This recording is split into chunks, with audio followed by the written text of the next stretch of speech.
హల్లెలూయా. ప్రభునామానికి స్తోత్రాలు. మరి ఈ ఆదివారం విశ్రాంతి దిన ఆన్లైన్ ఆరాధన ద్వారా మరి మీ గృహాలలో కలిసి ఆరాధించడానికి మాతో ఏకీపించిన ప్రతి సహోదరి సహోదరులకు నా హృదయపూర్వకమైన వందనములు, దైవాశిష్యులు మీ జీవితంలో కలుగునుగాక. సహోదరి సహోదరులారా, మరి యొక్క ఆన్లైన్ ద్వారా, యూట్యూబ్ ద్వారా, ఫేస్బుక్ ద్వారా, వాట్సాప్ ద్వారా మీకు అందిస్తున్న ఈ యొక్క ఆన్లైన్ ఆరాధన వాక్యముల ద్వారా మీరు అందరూ బలపడుతున్నారని నేను ప్రభుని ఎంతగానో స్తుతిస్తున్నాను. అయితే మరి దయచేసి చాలామంది కూడా మరి ప్రార్థన విషయంలో దూరంగా ఉంటున్నట్టుగా పరిశుద్ధాత్మ దేవుడు సెలవిస్తున్నాడు. దయచేసి విన్న వాక్యం బట్టి మీరు అందరూ కూడా ఎక్కువ ప్రార్థనలో గడపాలి, ప్రార్థన చేసుకుంటూ ఉండాలి. అప్పుడే ఆత్మీయ జీవితంలో మీరు బలం. ఎందుకంటే ఇప్పుడు మనకు మందిరం దూరం ఉంది, ఇప్పుడు మళ్ళీ లాక్డౌన్ పొడిగించారు. ఇప్పట్లో ఈ సామూహిక మత ప్రార్థనకు ఎలా లేదంటున్నారు. అది ఎంతకాలం పడుతుందో మనకు తెలీదు. గనుక దయచేసి వాక్య ధ్యానంలోనూ ప్రార్థనలోనూ మీరు బలంగా ఉండాలని ప్రభునామం మనం మిక్కిలి వేడుకుంటున్నాను. అయితే చాలామంది కూడా మరి ఫోన్ కాంటాక్ట్లో లేరు. చాలామంది ప్రతిరోజు మరి ఫోన్ చేసి మరి ప్రార్థన సహాయం తీసుకున్న బిడ్డలు ఉన్నారు. అలాగే 2 రోజులకోసారి, వారానికోసారి కూడా ఫోన్ చేసి ప్రార్థన సహాయం తీసుకున్న బిడ్డలు ఉన్నారు. దయచేసి నా విన్నపం ఏంటంటే, మరి మీరు మీ కుటుంబాలతో కనీసం వారానికి ఒకసారైనా సరే ఫోన్ చేసి స్పీకర్ ఆన్ చేసి ప్రతి ఒక్కరు కూడా పాస్టర్ గారు ప్రార్థన చేయని మమ్మల్ని పెట్టని మీరు ప్రార్థన సహాయం తీసుకుంటే మంచిది. అలా దైవజనులకు ప్రార్థన సహాయం తీసుకుంటాం వల్ల మీకు ఆత్మీయ అభివృద్ధి, క్షేమం ఉంటుంది. దయచేసి అలాగే మేము కూడా చాలామంది ఫోన్లో కాంటాక్ట్ చేస్తున్నాము. వీలైనంత వరకు చాలామందిని మేము మాట్లాడి మేము కానీ ఫోన్ చేస్తున్నాం. దయచేసి మీకు కూడా ఒకరోజు ఫోన్ వస్తుంది. దయచేసి మరి ఆ విషయంలో మీ యోగక్షేమాలతో పాటు మీ ఆత్మీయ జీవితం గురించి కూడా మాట్లాడడం జరుగుతుంది. సోదరి సోదరుడా, మనం భౌతికంగా దూరంగా ఉన్నా కానీ ఆత్మీయంగా దగ్గరగా ఉండాలి. ఆత్మీయ సహవాసంలో ఉన్నాం కనుక మనం దయచేసి, ఎందుకంటే ఇది అంత్యకాల దినాలు మొదలైపోయి ఏ సమయంలో ఏ విధంగా ఉంటుందో తెలీదు. కనుక సువార్త మూయబడుతుందన్న వాక్యం ఇప్పుడు నెరవేర్పులోకి వచ్చిందేమో అర్థమవుతలేదు. మళ్ళీ ఎప్పుడు ఈ యొక్క రీఓపెన్ అవుతుందో కూడా గ్యారంటీ లేదు. కనుక దయచేసి మరి ప్రార్థన సహాయం తీసుకోండి.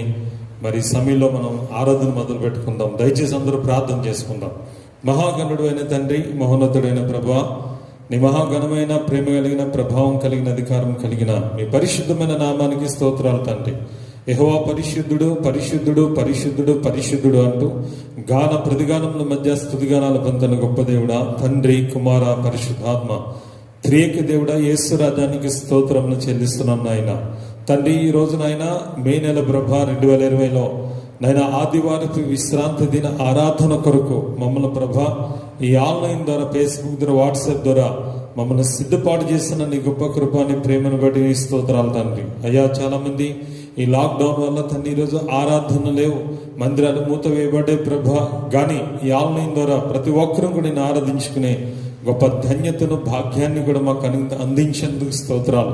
ఈ సమయంలో ప్రభు ఎవరెవరైతే ఈ వాక్యాన్ని వీక్షిస్తున్నారో, ఈ ఆన్లైన్ ఆరాధన పాల్గొన్నారో వారందరికీ మీ ఆత్మీయ మేలులు దయచేతండి. ఏ శోధన మధ్య, శ్రమల మధ్య, ఇరుకుల మధ్య, ఇబ్బందుల మధ్య ఎదురు చూస్తున్న వారందరికీ మీ ఆదరణ, ఓదార్పు, సమాధానం కలుగులాగన జరుగుతున్న ఆరాధనంతయు మహిమార్థంగా నడిపించమని నజరేయుడైన క్రీస్తు యేసు నామమున బ్రతిమలాడి ప్రార్థించి వేడుకున్నాను పరమ తండ్రి, ఆమేన్. స్తోత్రం. సోదరి సోదరుడా, ఈ సమయంలో మనం మంచి పాటల ద్వారా మనం పరుచుకుందాం.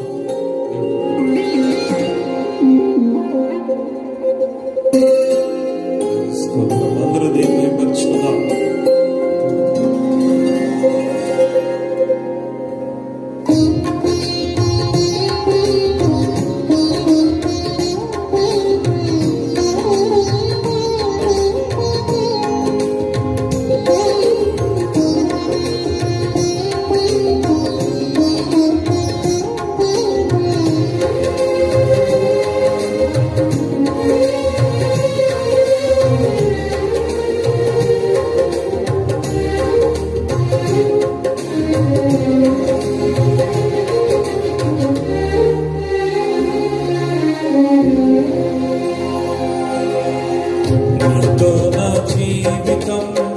సంతోషమే నీతో నా అనుబంధం, మాధుర్యమే నీతో నా జీవితం, సంతోషమే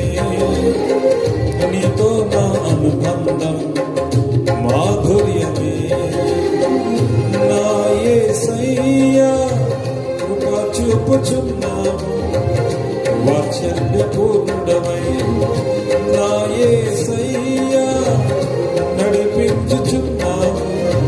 స్ఫూర్తి ప్రదాతమై ఆరాధ్యుడా యేసయ్యా, నీతో నా అనుబంధం మాధుర్యమే. అందరూ చెప్పలవాడు దేవుని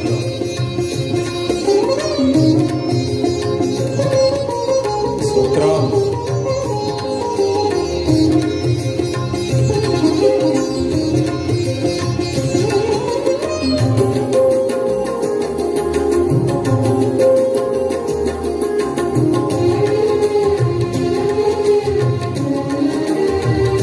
స్తోత్రం.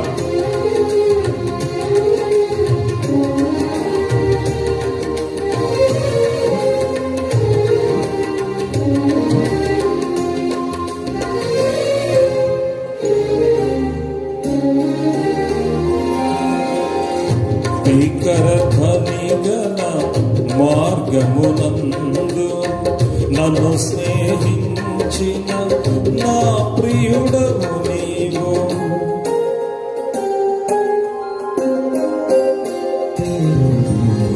భీకర ధ్వని గల మార్గమునందు నన్ను స్నేహించిన నా ప్రియుడవు.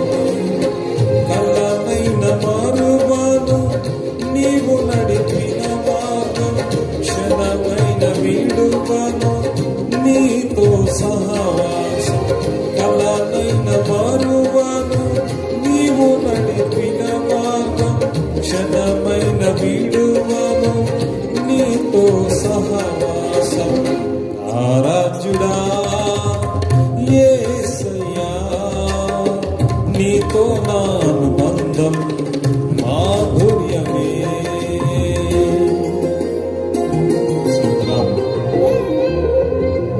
అందరూ దేవుని మహిమపడతాం, చెప్పులు కొడుతూ ఆయన ఆరాధించుకుందాం.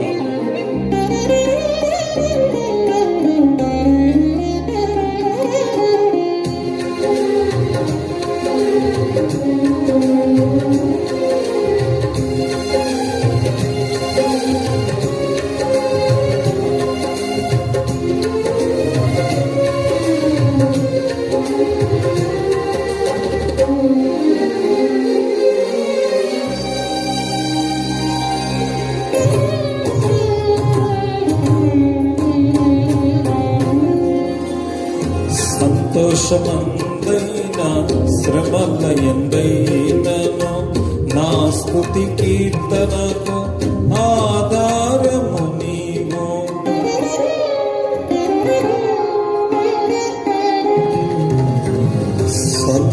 సంతోషమందైనా శ్రమల ఎందైనను నా స్తుతి కీర్తనకు ఆధారము నీవు. నిత్యమైన మహిమలో నన్ను నిలుపుటకు శుద్ధ సువర్ణముగా నన్ను మార్చుచున్నావు. నిత్యమైన మహిమలో నన్ను నిలుపుటకు శుద్ధ సువర్ణముగా నన్ను మార్చుచున్నావు. ఆరాధ్యుడా యేసయ్యా, నీతో నా అనుబంధం మాధుర్యమే.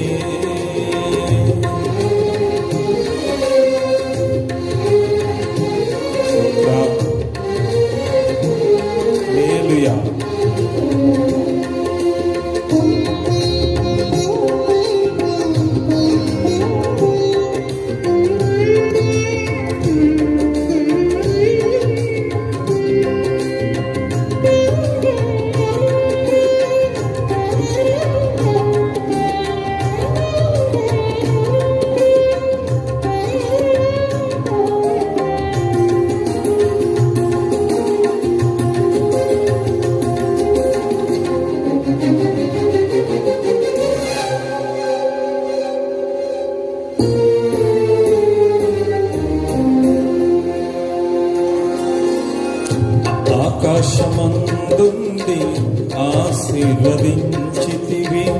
అభాగ్యుడనైన నేను కనికరింపబడితిని.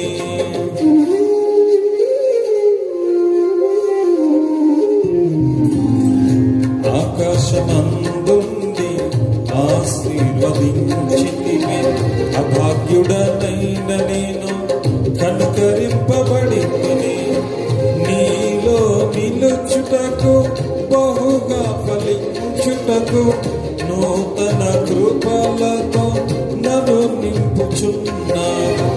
నీలో నిలుచుటకు బహుగా ఫలించుటకు నూతన కృపలతో నన్ను నింపుచున్నావు. నీతో నా జీవితం సంతోషమే, నీతో నా అనుబంధం మాధుర్యమే. నీతో నా జీవితం సంతోషమే, నీతో నా అనుబంధం మాధుర్యమే. నా యేసయ్యా కృప చూపుచున్నావు, వాత్సల్యపూర్ణుడవై. నా యేసయ్యా నడిపించుచున్నావు, స్ఫూర్తి ప్రదాతవై. ఆరాధ్యుడా యేసయ్యా, నీతో నా అనుబంధం మాధుర్యమే. ఆరాధ్యుడా యేసయ్యా, నీతో నా అనుబంధం మాధుర్యమే. యేసయ్యా, నీతో నా మాధుర్యం. దేవుని స్తోత్రం. హల్లెలూయా.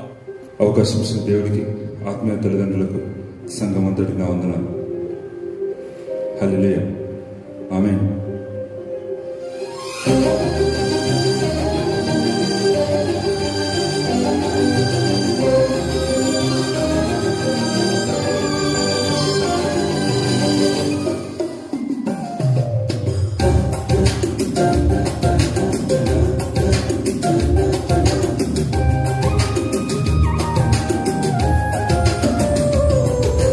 కలల ఉన్నది నేనేనా ఉన్నది, నిజమవుతున్నది నువ్వు నాతో ఉన్నది.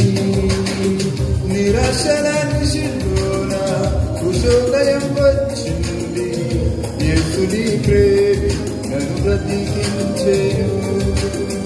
నిరాశల నిశిలోన కుశోదయం వచ్చింది, యేసుని ప్రేమి నన్ను బ్రతికించెను. కలల ఉన్నది నేనేనా అన్నది, నిజమవుతున్నది నువ్వు నాతో అన్నది.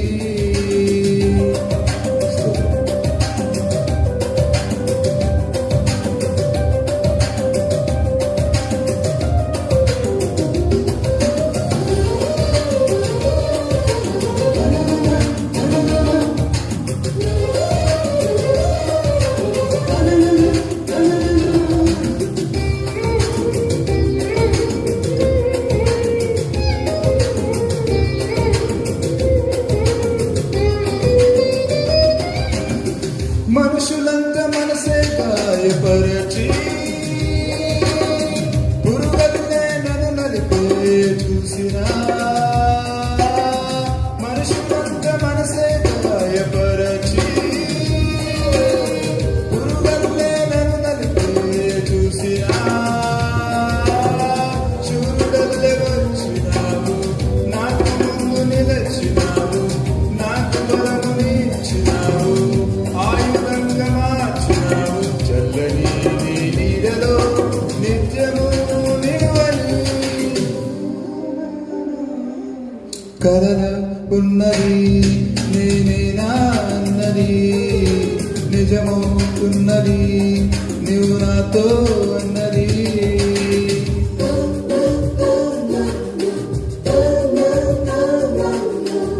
హల్లెలూయా.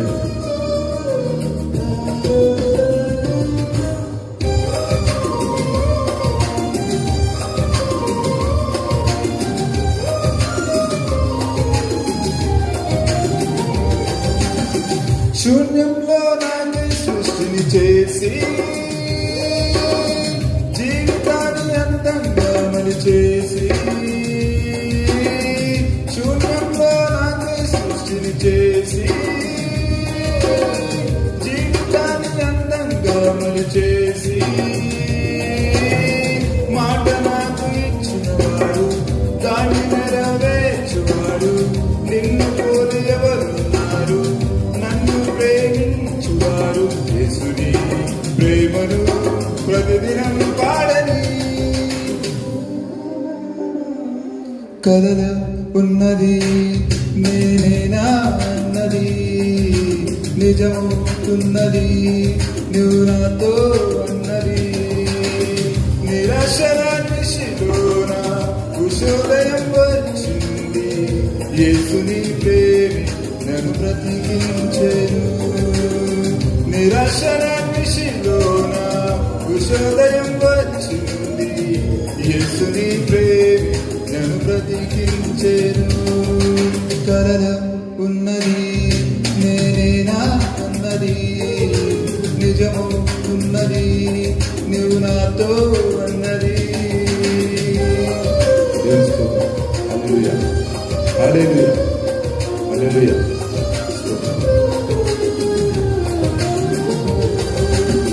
ఆమేన్. దేవుని స్తోత్రం. హల్లెలూయా. దేవునికి మహిమ కలుగును గాక. మరి దేవుడు మహా గొప్ప కృప ఆయన ప్రేమ చెప్పిన ఇంతవరకు కూడా మంచి పాటల ద్వారా దేవుని మహిమపరుచుకునే అవకాశం దేవుడు ఇచ్చాడు. ఈ సమయంలో మనమందరం కూడా వాక్యాన్ని ధ్యానించే సమయం, పరిశుద్ధాత్మ దేవుడు మనతో మాట్లాడే సమయము. ఈ సమయంలో మనమందరం కూడా దేవుని యొక్క వాక్య ధ్యానంలోకి వెళ్దాం. దేవుడు మనతో మాట్లాడబోయే అంశాలు ఏంటంటే, ఈరోజు మనతో 3 బాప్తిస్మములు, మనతో దేవుడు మాట్లాడబోయే అంశం ఏంటంటే 3 బాప్తిస్మముల గురించి దేవుడు ఈరోజు మనతో మాట్లాడబోతున్నాడు. చాలామంది అనుకోవచ్చు, పాస్టర్ గారు ఒక బాప్తిస్మే కదా, 3 బాప్తిస్మాలు ఏంటి, అసలు బైబిల్కి విరోధం కదా అనుకోవచ్చేమో. కానీ దేవుడు మనతో మాట్లాడుతున్నప్పుడు వాక్య రూపంగా మీకు అర్థమవుతుంది. ఎందుకంటే మనం పొందవలసిన బాప్తిసాలు 3 ఉన్నాయి బైబిల్ గ్రంథంలో. ప్రభువైన యేసుక్రీస్తు వారి ద్వారా మరి సెలవిచ్చిన వాక్యమే కానీ మన సొంత ఆలోచనలు బట్టి కాదు. దయచేసి మనందరం గ్రహించుకుందాం. మొదటి బాప్తిస్మము నీటి బాప్తిస్మము, రెండవ బాప్తిస్మము పరిశుద్ధాత్మలోను అగ్నిలోను బాప్తిస్మము, మూడవ బాప్తిస్మము శ్రమల బాప్తిస్మము. దేవుడు ఈ 3 బాప్తిస్మాల గురించి దేవుడు మనతో ప్రత్యేకంగా మనతో మాట్లాడబోతున్నాడు. చూద్దాం. మొదటి బాప్తిస్మం గురించి పరిశుద్ధాత్మ దేవుడు మనతో ఏం మాట్లాడుతున్నాడో తెలుసుకుందాం. మత్తయి సువార్త 3వ అధ్యాయము 1 నుంచి 7 వచనాలు మనం చదువుకుందాం. మత్తయి సువార్త 3వ అధ్యాయం 1 నుంచి 7 వచనాలు.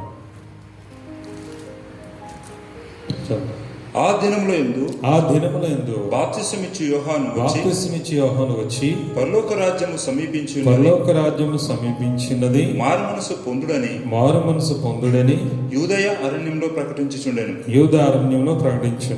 ప్రభువు మార్గం సిద్ధపరచుడి, ఆయన త్రోవలు సరళం చేయుడని అరణ్యంలో కేకవేయు ఒక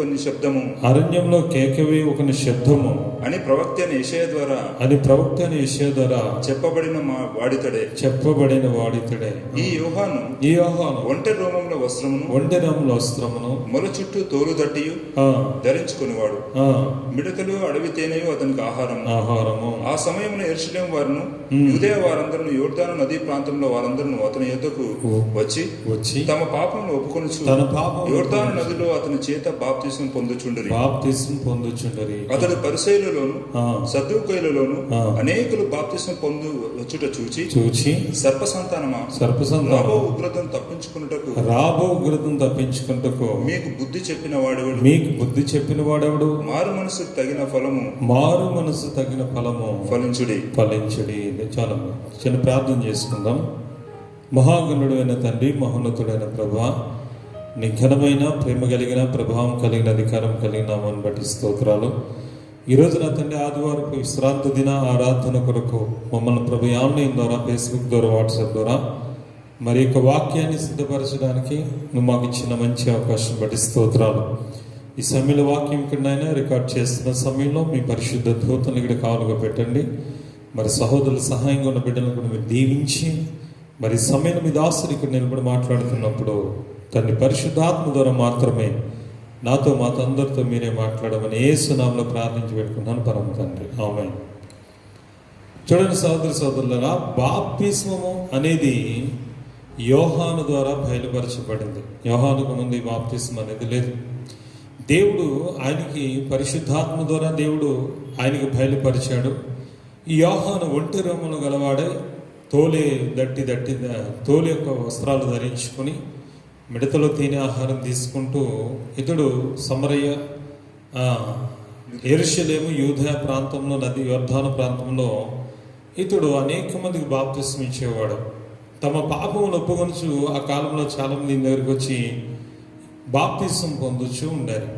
చాలామంది ఆ కాలం మంది బాప్తిస్మం పొందేవారు. అందులో పరిచయలను, సద్దుకాయలను మరి వారు వచ్చి బాప్తిస్మం పొందుతూ ఉన్నప్పుడు ఆయన అంటున్నాడు, సర్వ సంతానమా, మారు మనసు పొందడానికి ఈ సమయంలో రాబోగురు తప్పించుకోవడానికి మీకు బుద్ధి చెప్పిందో రాబు, ఈ మారు మనసు తగిన ఫలము ఫలించింది అన్నాడు. అంటే చాలామంది అక్కడికి వచ్చి ఆ యోహాను దగ్గర వారు తీసుకున్న బాప్తిస్మం దేని గురించి అంటే పాప క్షమాపణ గురించి. మొదటి బాప్తిస్మం నీటి బాప్తిస్మం దేనికి సంబంధించింది అని అంటే పాప క్షమాపణ కొరకు మనం తీసుకోవాల్సిన బాప్తిస్మం.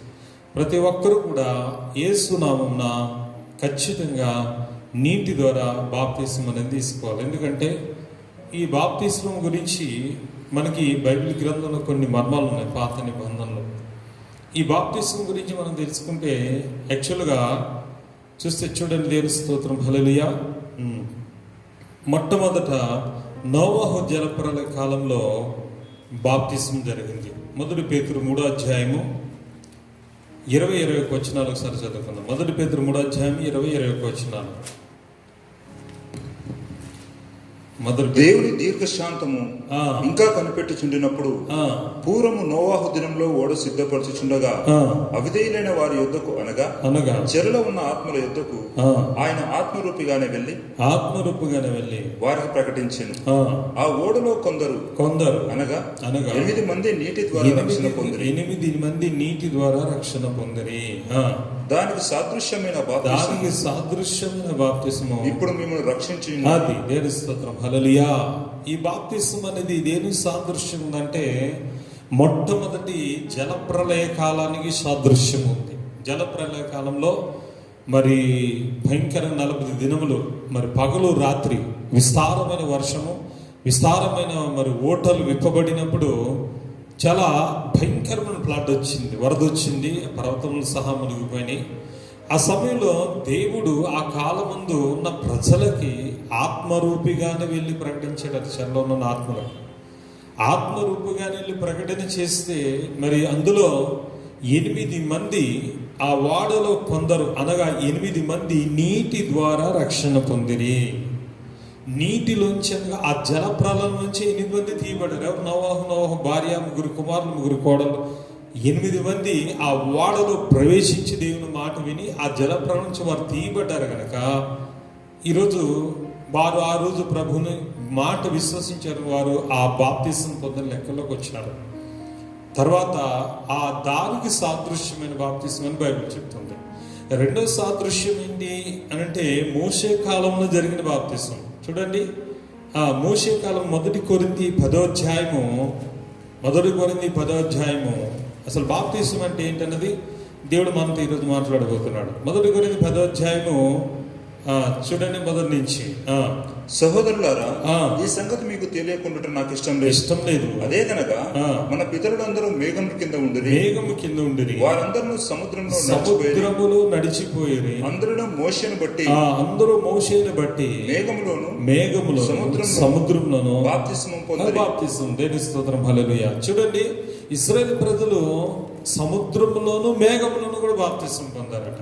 వారు కూడా బాప్తిస్మం పొందినాకే చెర నుంచి విడుదల పొందారు. ఆ కాలంలో చూస్తే దేవుడు అక్కడ మనతో మాట్లాడుతున్న విషయం ఏంటంటే, ఇశ్రాయేలు ప్రజలు కూడా సముద్రంలో బాప్తిసం పొందారంటే. సముద్రంలో బాప్తిసం పొందారంటే దాని అర్థం ఏంటంటే, ఎర్ర సముద్రం అడ్డు వచ్చినప్పుడు దేవుడు ఎర్ర సముద్రం 2 పాయలుగా చేశాడు మోషే ప్రార్థన ద్వారా, తూర్పుగాలి చేత. ఆ సముద్రంలో వారు నడిచిపోయినప్పుడు నిజంగానే దేవుడు ఆ వెనక వచ్చిన శత్రుశాన్ని మునిగిపోయిన వీరు మునిగిపోలేదు, అందులో తీయబడ్డారు ఎర్ర సముద్రంలోంచి. కనుక వారు కూడా బాప్తిసం పొంది రక్షణ పొందినట్టే లెక్కలోకి వచ్చింది అక్కడ. తర్వాత వారు మేఘములో కూడా బాప్తిసం పొందారండి. మేఘములో కూడా బాప్తిసం పొందడం ఏంటంటే, ఆ ప్రభు వారిని అగ్నిస్తంభంలోను మేఘస్తంభంలోను వారు నడిపించినప్పుడు నిజంగానే వారు మేఘంలో కూడా బాప్తిసం పొందినట్టుగా బైబిల్ సెలవిస్తుంది. ఈ బాప్తిసాన్ని సాదృశ్యం ఏంటంటే, నిజంగానే ఆ ప్రజలు చనిపోవలసిన వాళ్ళు కానీ ఆ రోజు దేవుడు ఆ మేఘంలోనూ సముద్రం నుంచి వారిని తీశాడు దేవుడు. నిజంగానే వారు బాప్తిసం పొందిన లెక్కలోకి వచ్చారు. అలాగే నోవాహు కాలంలో 8 మంది కూడా ఆ జలప్రలయంతో తీయబడ్డారు, ఇంకా వారు కూడా బాప్తిసం పొందిన లెక్కలోకి వచ్చారు. దానికి సాదృశ్యంగానే దేవుడు ఆ బాప్తిసం ఇచ్చి యోహాను ద్వారా ఆ దేవుడిచ్చిన యెషయా ప్రవచనం నెరవేరింది. యెషయా ప్రవచనం నెరవేరి అతడు త్రోవను క్రీస్తు ముందుగా వెళుతూ త్రోవను సరళం చేస్తూ అతడు అనేక మందిని పాపక్షమాపణ నిమిత్తము బాప్తిస్మము ఇచ్చేవాడు. దేవుని స్తోత్రం, హల్లెలూయా. ఎందుకంటే ప్రతి ఒక్కరు బాప్తిసం ఎందుకు పొందాలి అన్నది క్లియర్గా మీకు చెప్తాను. అపొస్తలుల కార్యాలు 2వ అధ్యాయం 38వ వచనం. అపొస్తలుల కార్యాలు 2వ అధ్యాయం 38వ వచనం.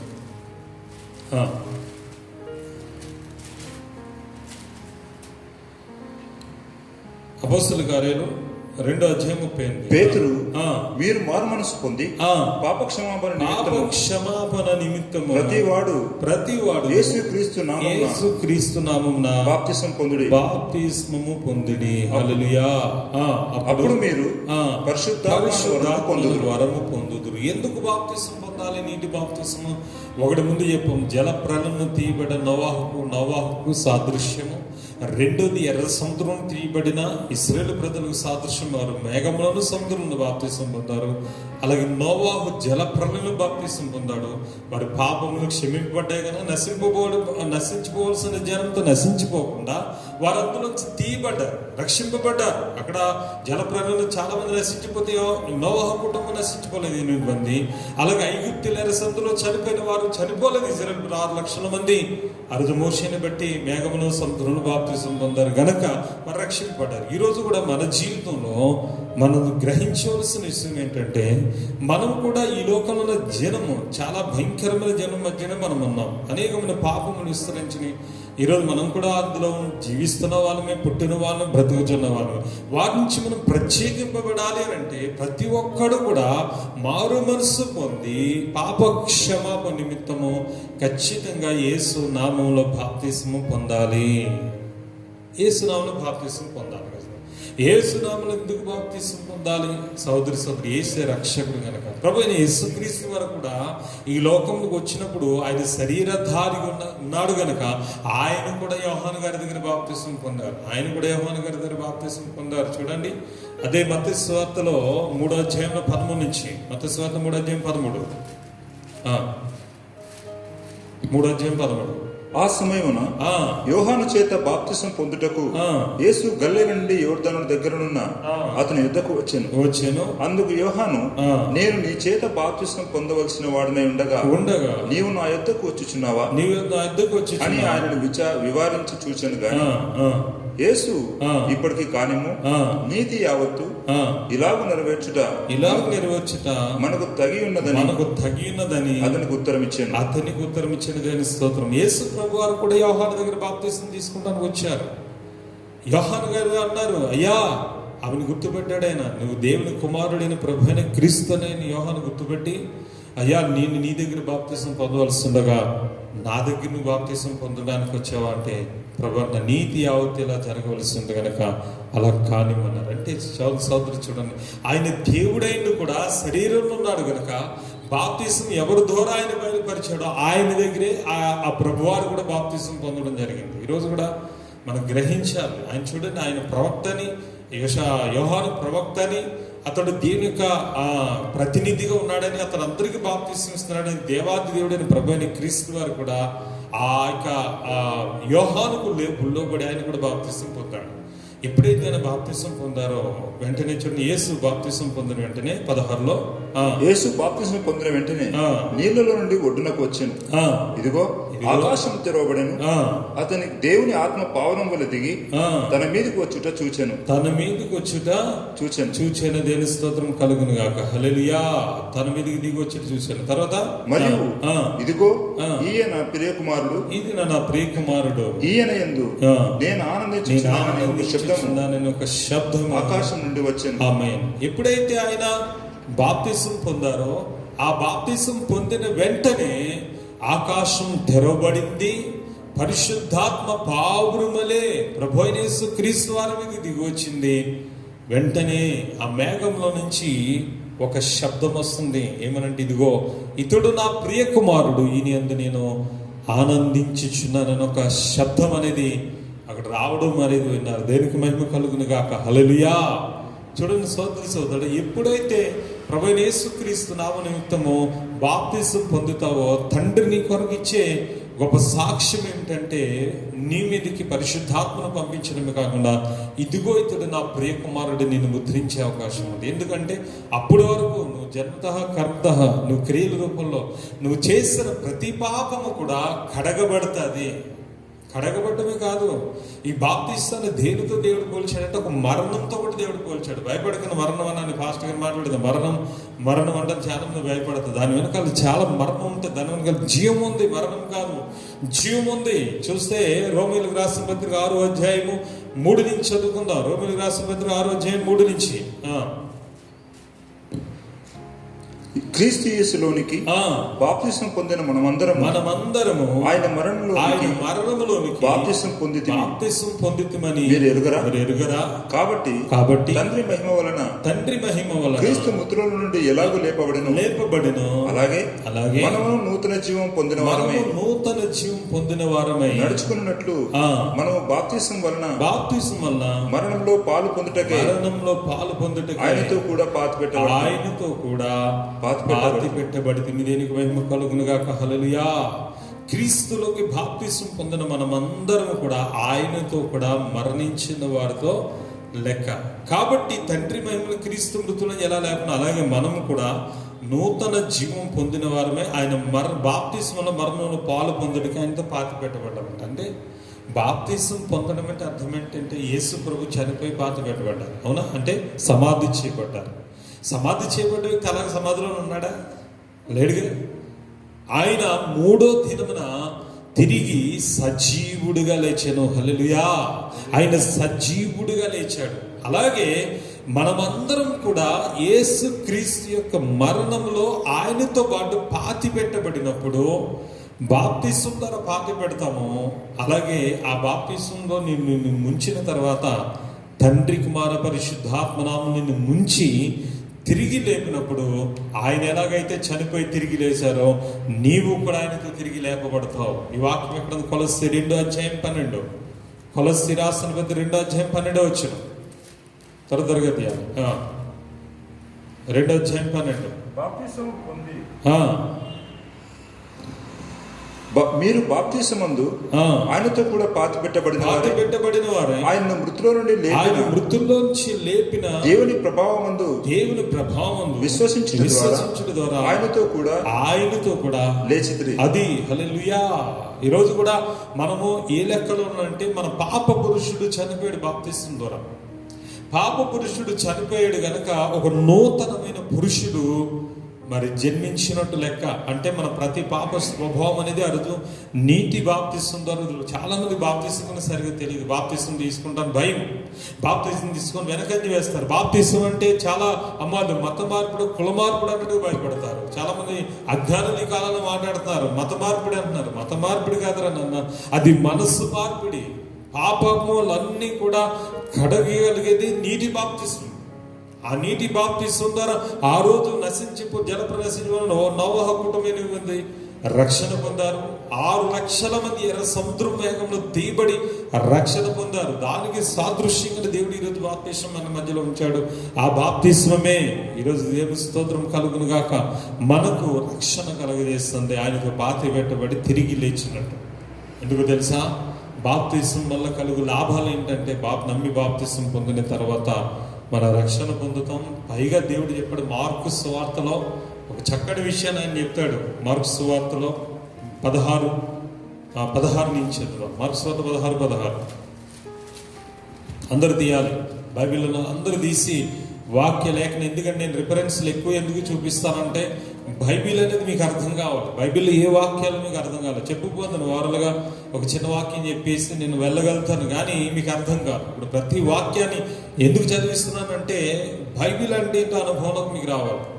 ఆ తర్వాత మీరు చదివిన తర్వాత, ఎందుకంటే ఆ కాలమందు పౌలు బర్నబా అనేక మంది వాక్యాలు ప్రకటిస్తున్నప్పుడు అక్కడున్న ఆ ప్రాంత ప్రజలు ఆ లేఖనంను పరిశోధించి అలా ఉన్నదో లేదో పరిశోధించి తెలుసుకున్నారట. అందుకే మనం పరిశోధించాలి. రాష్ట్ర గారు 3 బాప్తీసాలకు ఆధారం ఏంటి? బాప్తీసం ఒక్కటని బైబిలే చెప్తుంది కదా. మరి 3 బాప్తీసాలు ఏంటని, 3 బాప్తీసాలు మెసేజ్ ఏంటని మీరు అర్థం చేసుకోవాలి కదా. అందుకనే ప్రతి లేఖనాన్ని మనం పరిశోధిద్దాం. సరేనా? చూద్దాం 16. నమ్మి బాప్తిసం పొందినవాడు రక్షింపబడతాడు. నమ్మని వానికి శిక్ష విధింపబడుతుంది. నమ్మిన వారి వల్ల ఈ సూచక్రియలు జరుగుతాయి. ఏమనగా నా నామమున దయ్యములు వెళ్ళగొట్టబడతాయి, కొత్త భాషలు మాట్లాడతారు, పాములను ఎత్తి పట్టుకుంటారు, మరణకైనది త్రాగినను అది వారికి హాని చేయదు, రోగుల మీద చేతులు ఉంచినప్పుడు వారు స్వస్థత పొందుతారు. బాప్తిసం వల్ల నష్టాలు ఏమున్నాయండి? బాప్తిసం వల్ల నష్టాలు ఏంటంటే ఈరోజు చాలా మంది బోధకులు భయపెడతారు పాపం వాళ్ళని. బాప్తిసం తీసుకుంటే జాగ్రత్తగా ఉండాలి, అలా ఉండాలి, ఇలా ఉండాలి, బొట్టు తీసేయాలి, గాజులు తీసేయాలి, ఆ బట్టలు వేసుకోవాలి, తెల్ల బట్టలు వేసుకోవాలి, అది మాట్లాడి ఇది తినకూడదు, తాగకూడదని ఎక్కడ రూల్స్ లేవు. బాప్తిసం అనేది మనసు సంబంధించింది.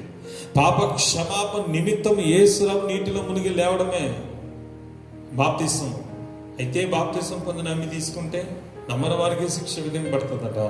నమ్మిన వారు సూచక్రియలు జరుగుతాయట. ఏమంట? నా నామమున దయ్యములను వెలగొడతారు, క్రొత్త భాషలు మాట్లాడతారు.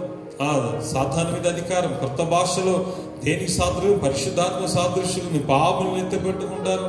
మరణంగా విషయం త్రాగిన ద్వారా పనిచేయదు, రోగుల మీ చేతుల వారు స్వస్థత కలుగుతుందట. ఇన్ని అద్భుతాలు ఉన్నాయి బాప్తిసంలో. కనుక తండ్రి కుమార పరిశుద్ధాత్మనామంలో ప్రతి ఒక్కరు మన బాప్తిసం అనేది చాలా ముఖ్యమైనది. చాలా వరకు సంఘస్థులు అయితే నీటి బాప్తిసం తీసుకున్నారు, ధన్యులే. నిజంగానే దేవుడు వారిని దీవించారు. బైబిల్ గ్రంథంలో కూడా అపోస్తలుడైన పౌలు సౌలుగా ఉన్నప్పుడు మరి అనేక దుర్మార్గపు క్రియలు చేశాడు. ఒకరు దమస్కు మార్గంలో ప్రభు అతను దర్శించాక అతను కళ్ళు పోయినప్పుడు అతడు దగ్గరికి దేవుడు అననీయాను పంపించాడు.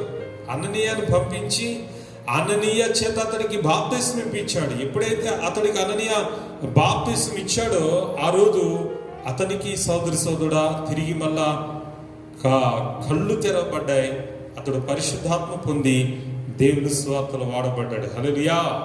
తర్వాత చూస్తే బైబిల్ గ్రంథంలో ఆ యొక్క నపుంసకుడు ఫిలిప్పు ద్వారా ఆ యొక్క రక్షణ వాక్యాన్ని బాప్తిసం పొందినట్టు ఉంది. పేతురు దగ్గర మరి కొర్నేలు కుటుంబం వాక్యం విన్న తర్వాత పరిశుద్ధాత్మ కుమ్మరిపడి వారు కూడా బాప్తిసం పొందారు. తర్వాత అపోస్తలుడు పౌలు ద్వారా 12 మంది పురుషులు కూడా 2వ బాప్తిసం పొందారు. ఇలా చూస్తే బైబిల్ గ్రంథంలో బాప్తిసం పొందిన ప్రతి ఒక్కరు కూడా దేవునితో అంటుకట్టబడ్డట్టుగానే ఉంది. కనుక ఒకటి నీతి బాప్తిసం దేనికి సాదృశ్యం ఉందంటే మన పాపాల క్షమాపణ కొరకు మరి సాదృశ్యం ఉంది. మనందరూ కూడా గ్రహించాలి. కనుక అందరూ నీటి బాప్తిసం పొందారు, సంతోషం. ఇంకెవరైనా పొందిన వారు ఉంటే దయచేసి సంప్రదిస్తే లాక్డౌన్ అయిపోయిన తర్వాత మరి వారికి బాప్తిసం ఇవ్వబడుతుంది. దయచేసి మీరు ముందుకు రండి. అదేం కుల మార్పిడి మత మార్పిడి కాదు.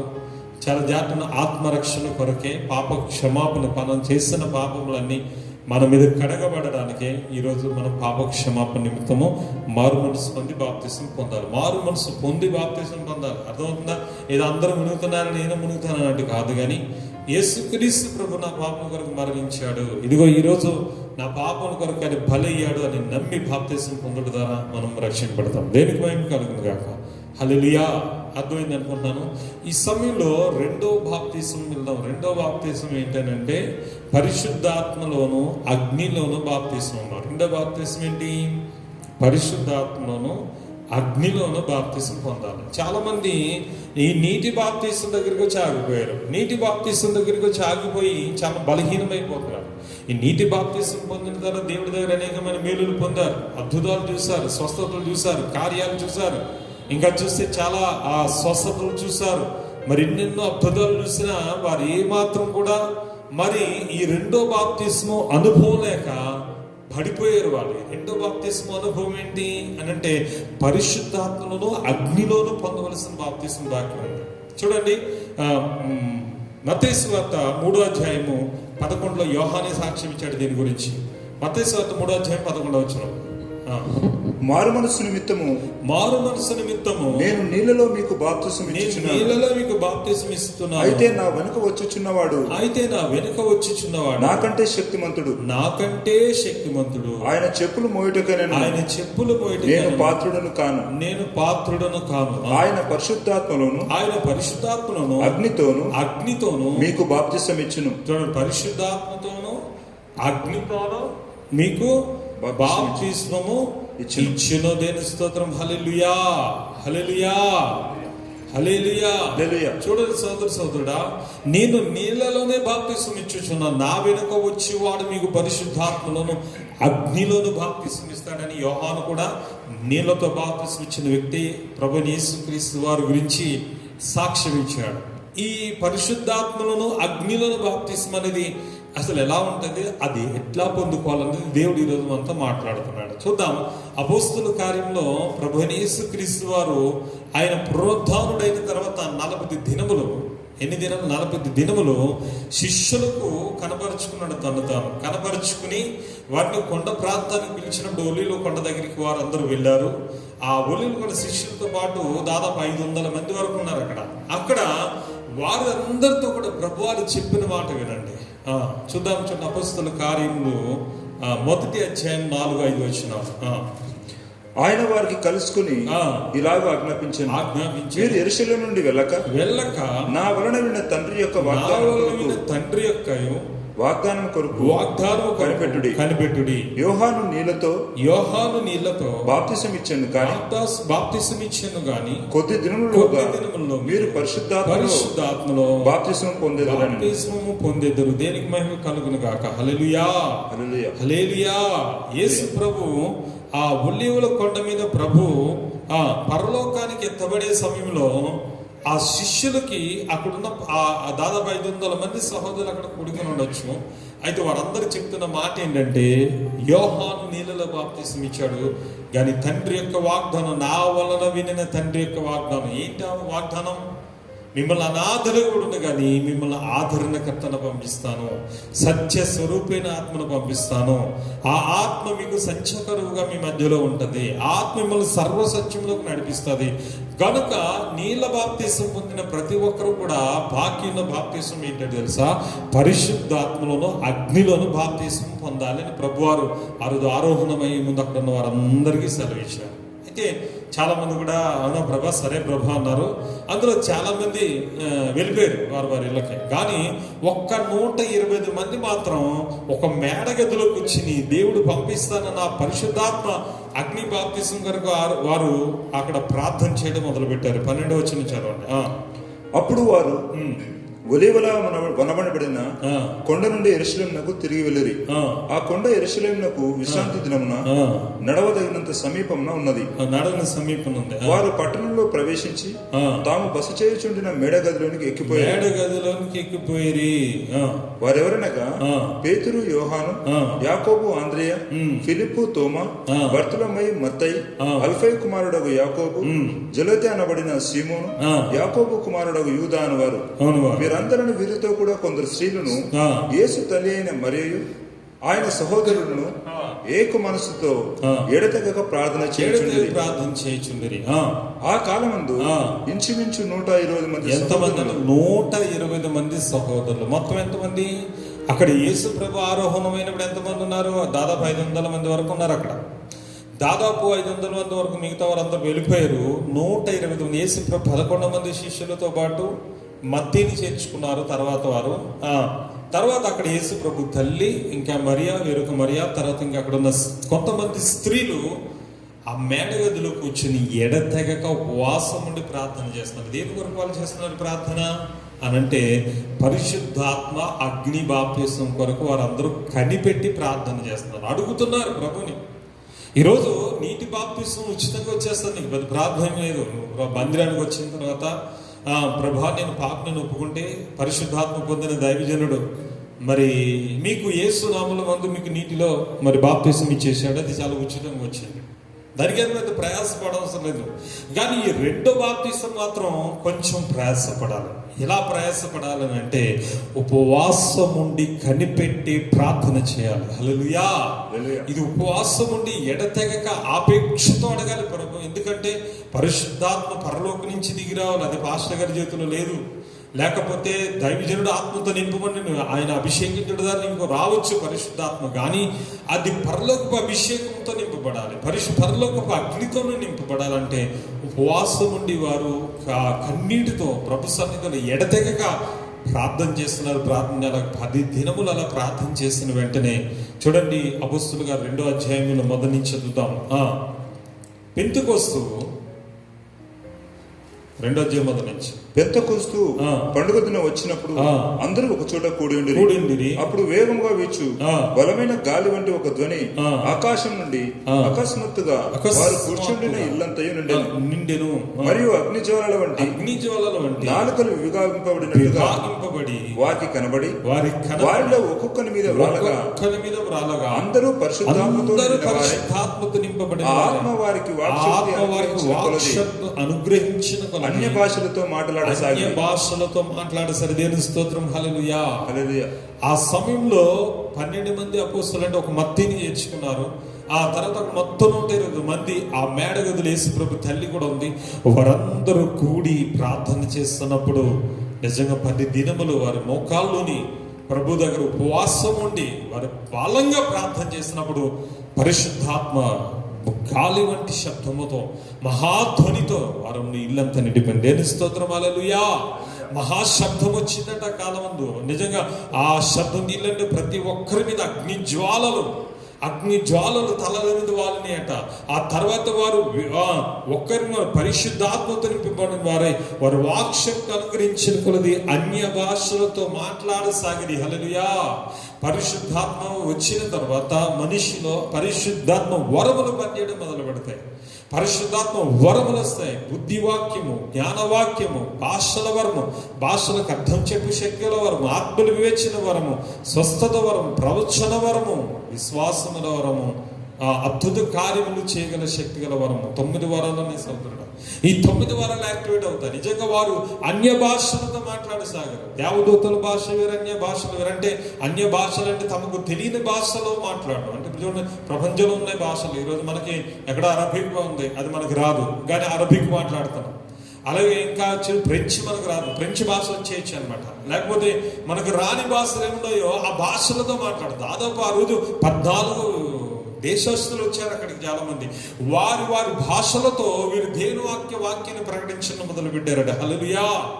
వారు పరిశుద్ధాత్మతో నింపబడి అక్కడ వాక్యం ప్రకటిస్తుంటే అక్కడ ఉన్న వాళ్ళందరూ పరిగెత్తుకుని వచ్చారు. చూడండి 5వ వచనంలో, ఆ కాలమున ఆకాశం కింద నుండి ప్రతి జనములో నుండి వచ్చిన భక్తిగల యూదులు యెరూషలేములో కాపురముండిరి. ఈ శబ్దము కలుగుగా జనులు గుంపులుగా కూడి వచ్చి ప్రతి మనుషులు తన స్వభాషతో వారు మాట్లాడుట విని కలవరపడిరి. ఆమేన్. హల్లెలూయా. ఆశ్చర్యపోయారట. అంత శబ్దం వచ్చినట్టునే అక్కడ 14 దేశస్తులు వచ్చారు. పెంతెకొస్తనే పండగకు వచ్చారు 14 దేశస్తులు, 14 జాతుల వారు ఉన్నారు అక్కడ.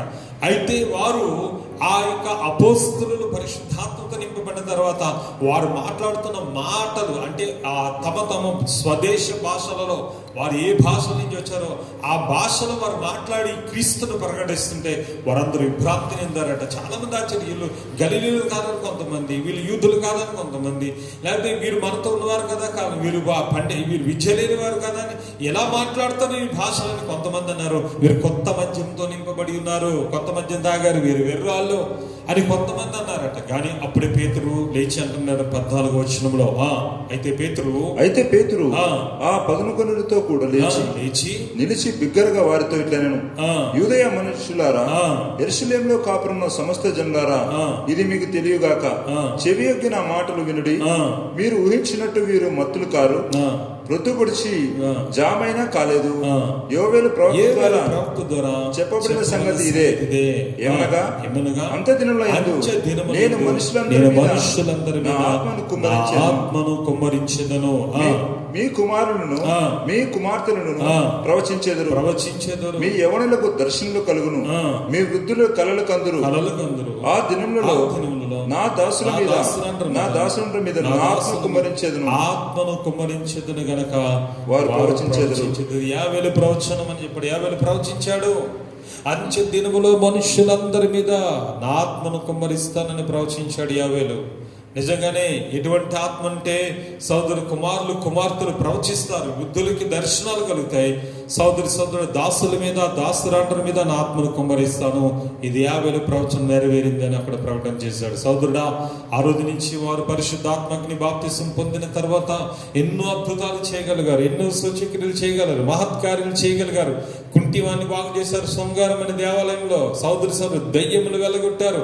ఆఖరికి వారు వీధిలో నడిచి వస్తుంటే వారు నీడ పడినా సరే రోగులు స్వస్థపడేవారు, దయ్యములు వెళ్ళిపోయి అద్భుతాలు జరిగేవి. ఈరోజు సోదరుడా, మనమందరం కూడా ఇది పరిశుద్ధాత్మ అంటే సేవకుల కొరకే కనుకోకండి.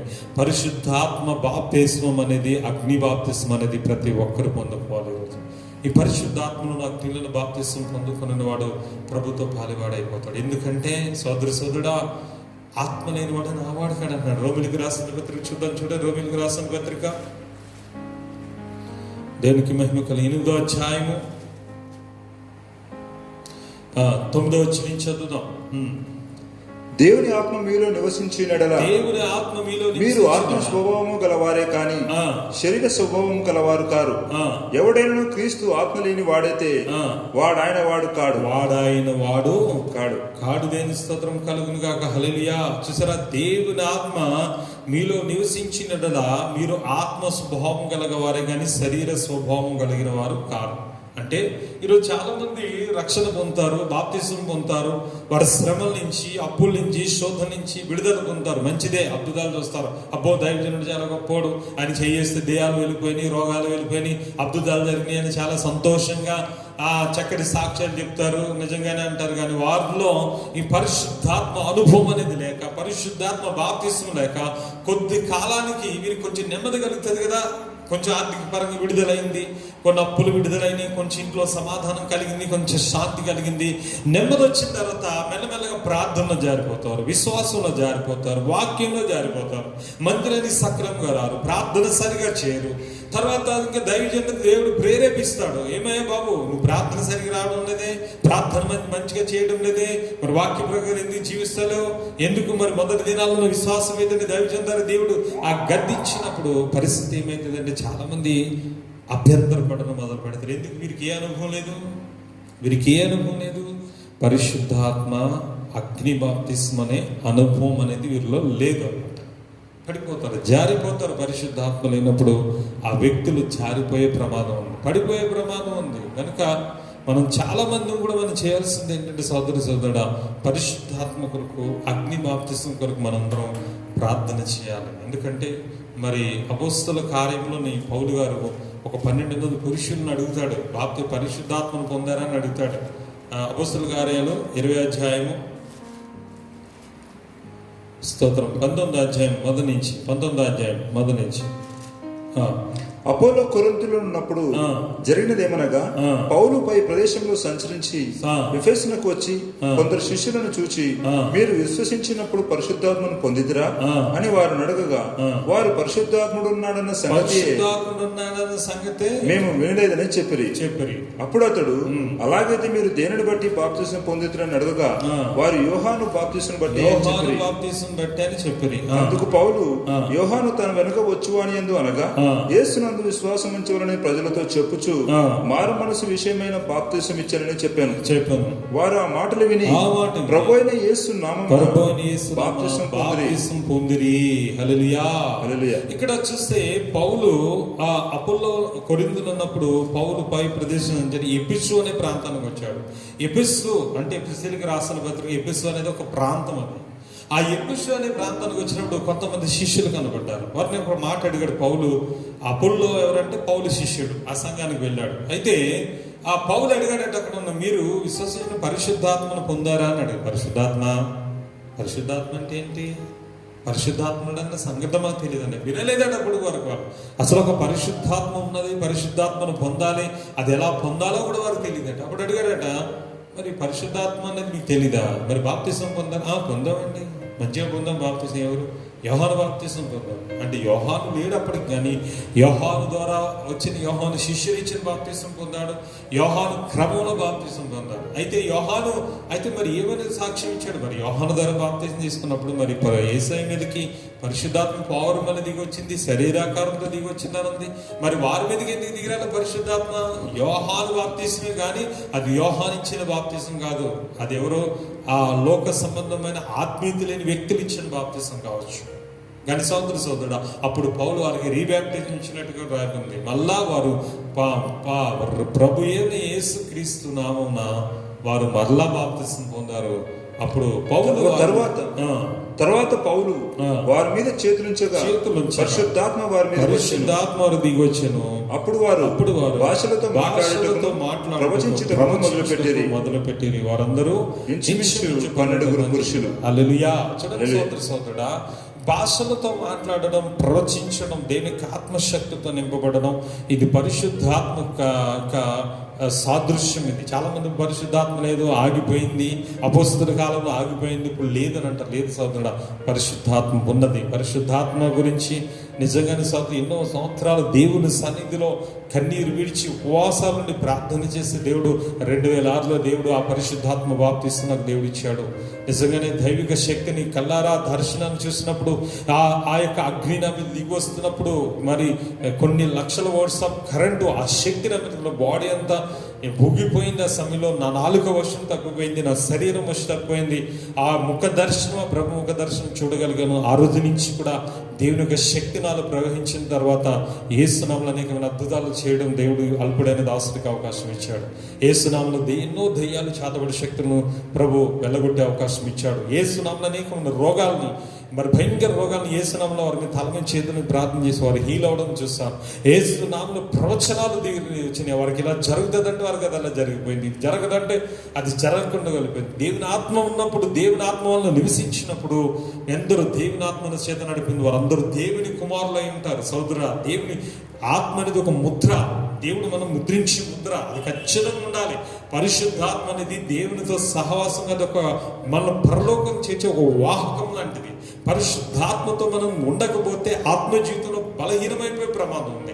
పరిశుద్ధాత్మ అభిషేకం అనేది మన మీదకి వచ్చి రాకపోతే నువ్వు ఎప్పటికైనా నీ అడుగులు జారిపోయే ప్రమాదం ఉంది. అసలు ఎందుకంటే పరిశుద్ధాత్మ లేకుండా ప్రార్థన చేయలేవు, పరిశుద్ధాత్మ లేకుండా నీవు ఏమాత్రం ప్రభుని క్రీస్తుగా ప్రకటించలేవు, పరిశుద్ధాత్మ లేకుండా నువ్వు ఏమాత్రం కూడా సోదరుడా నీ యొక్క శరీరాన్ని కూడా గెలవలేవు. ఆత్మ చేత శారీరక క్రియలను చంపాలట. శరీరం అనేది నువ్వు ఎప్పుడు అదుపులోకి వస్తుంది? నీ శరీరం అనేది నువ్వు చేయించలేవు. శరీరం అంతా తుచ్చమైన వాటిని కోరుకుంటుంది. శరీరం అంతా కూడా లోక సంబంధం వాటి ఆకర్షితమైపోతుంటది. లోకసం చూడాలని, లేకపోతే లోకసం తినాలని, త్రాగాలని, అనుభవించాలని ఉంటుంది. కానీ ఆ శరీరం అనేది నిన్ను జయిస్తుంది. కానీ ఆత్మ చేత నింపబడినప్పుడు, నువ్వు పరిశుద్ధాత్మను పొందినప్పుడు, పరిశుద్ధాత్మ శక్తిని మీద దిగి వచ్చినప్పుడు అన్య భాషలతో మాట్లాడతావు, ప్రవచిస్తావు, దేవుని శక్తి నీకు ఉంటుంది. అసలు ఈ లోకంలో ఉన్నది ఏది నీకు కనపడదు. నీ కనుమరుగే కొద్ది లోకం తెలుసా? నువ్వు కళ్ళు మూస్తున్నా నీకు పరలోకమే కనపడుతుంది, కళ్ళు తెరిస్తే నీకు పరలోకం కనపడుతుంది. ఎంతమంది దైవజనులు పరిశుద్ధాత్మతో నింపి ఉన్న దైవజనులు, సాధు సుందర్ సింగ్ గొప్ప దైవజనులు ఆత్మతో నింపబడి నిజంగానే ప్రభువారు 40 దినాలు ఉపవాస ప్రార్థన చేసి దేవుని యొక్క శక్తితో భూమి మీద ఉన్న పరలోకం తిరిగి టిబెట్, ఈ యొక్క భారతదేశంలో 100 సంవత్సరాల క్రితం అద్భుతమైన సేవ చేస్తారు. ఒక సిక్కు కులానికి చెందిన సాధు సింగ్ అనే దైవజనులు. తర్వాత దినకర్ జీసస్ కాల్స్ మినిస్ట్రీ నిజంగా దేవునికి ఆత్మశక్తిని ప్రపంచాన్ని కదిలించారు. ఈ భూమి మీద ఉన్న పరలోకం చూశారు. ఇంకా చూస్తే దైవజనులు యేసన్న గారు, ఇంకా చూస్తే సోదరి ఇంకా గొప్ప గొప్ప దైవజనులు, ఎంతో పరిశుద్ధాత్మ పూర్ణ ఈరోజు పాస్టర్ ప్రవీణ్ సారులు గారు, ఇంకొచ్చేసి చాలా మంది దేవుని ఆత్మతో నింపబడ్డారు. ఈరోజు మా ఆత్మీయ నాయకులైన సోదరులు, ఆత్మీయ దైవజనులైన సహోదరులు పేతురు గారు ఈరోజు ఎంత దేవుని ఆత్మతో నింపబడి దేవుని కొరకు వాడబడుతున్నారు తెలుసా సోదరి. ఈరోజు మీరు ఆలోచించండి, దేవుని ఆత్మతో నింపబడకపోతే మనం ఆయన వారు చూడండి. అదే రోమిలికి రాసిన 8వ అధ్యాయంలోకి వద్దాం సోదరి. రోమిలి రాసిన 8వ అధ్యాయంలో ప్రభు మనతో మాట్లాడదాం 14 నుంచి. దేవుని ఆత్మ చేత ఎందరూ నడిపింపబడుదురో వారందరూ దేవుని కుమారులైందురు. హల్లెలూయా. దేవుని ఆత్మ చేత నడిపిన వారు దేవుని కుమారుడు. దేవుని కుమారుడు ముద్ర ఉంటుంది వాళ్ళ మీద. దుష్టుడు వాళ్ళని ముట్టుకోడు, సాతాను వాళ్ళని ముట్టుకోదు, దెయ్యపు శక్తులు ముట్టుకోవు. ఎందుకంటే వాళ్ళు దేవుని యొక్క శక్తితోనే వాళ్ళు చూస్తే సాతాను పారిపోతుంది. పైగా ఆయన ఇచ్చిన ఆత్మ ఏలైనగా మనం భయపెట్టకు దాస్యపాత్మను పొందలేదు కానీ దత్తపుత్రాత్మను ఆ ఆత్మ కలిగిన వారమై మనం అబ్బా తండ్రి అని మొరపెట్టుచున్నాము. మనము దేవుని పిల్లలమని ఆత్మ తానే మన ఆత్మతో కూడా సాక్ష్యం ఇచ్చుచున్నాడు. ఆమేన్, హల్లెలూయా. ప్రభు వారు సెలవిచ్చారండి, అనాథలకు ఇవ్వడమని ఆదరణకర్త అయిన పరిశుద్ధాత్మ యోహాను సువార్తలో చెప్పారు, మీకు తోడుండేది పరిశుద్ధాత్మే. పరిశుద్ధాత్మ లేకపోతే ఈ లోకం మనం జీవించలేము నాన్న. పరిశుద్ధాత్మ లేకపోతే నువ్వు ప్రార్థనలో బలపడలేవు. పరిశుద్ధాత్మ లేకపోతే విశ్వాసం కలిగి ఉండలేవు. దుష్టుడైన సాతాను నీ హృదయంలోకి వస్తాడు, వాడు బలహీనమైన ఆలోచన పుట్టిస్తాడు, పాపపు కోరికలు పుట్టిస్తాడు, భయాందోళన కలిగిస్తాడు, నిరాశ నిస్పృహలు కలిగిస్తాడు. కానీ పరిశుద్ధాత్మతో నింపబడి వ్యక్తులైతే ఎలా ఉంటారు? అపోస్తలుని తీసుకెళ్ళినప్పుడు జైల్లో వేశారండి. నిజంగా వారు జైల్లో దేవదూత వారిని విడిపించేసింది. ధైర్యంగా దేవుని నిమిత్తం నిందలు అనుభవించడానికి కూడా రెడీగా ఉన్నారు, వాళ్ళు శ్రమలు అనుభవించడానికి కూడా రెడీగా ఉన్నారు.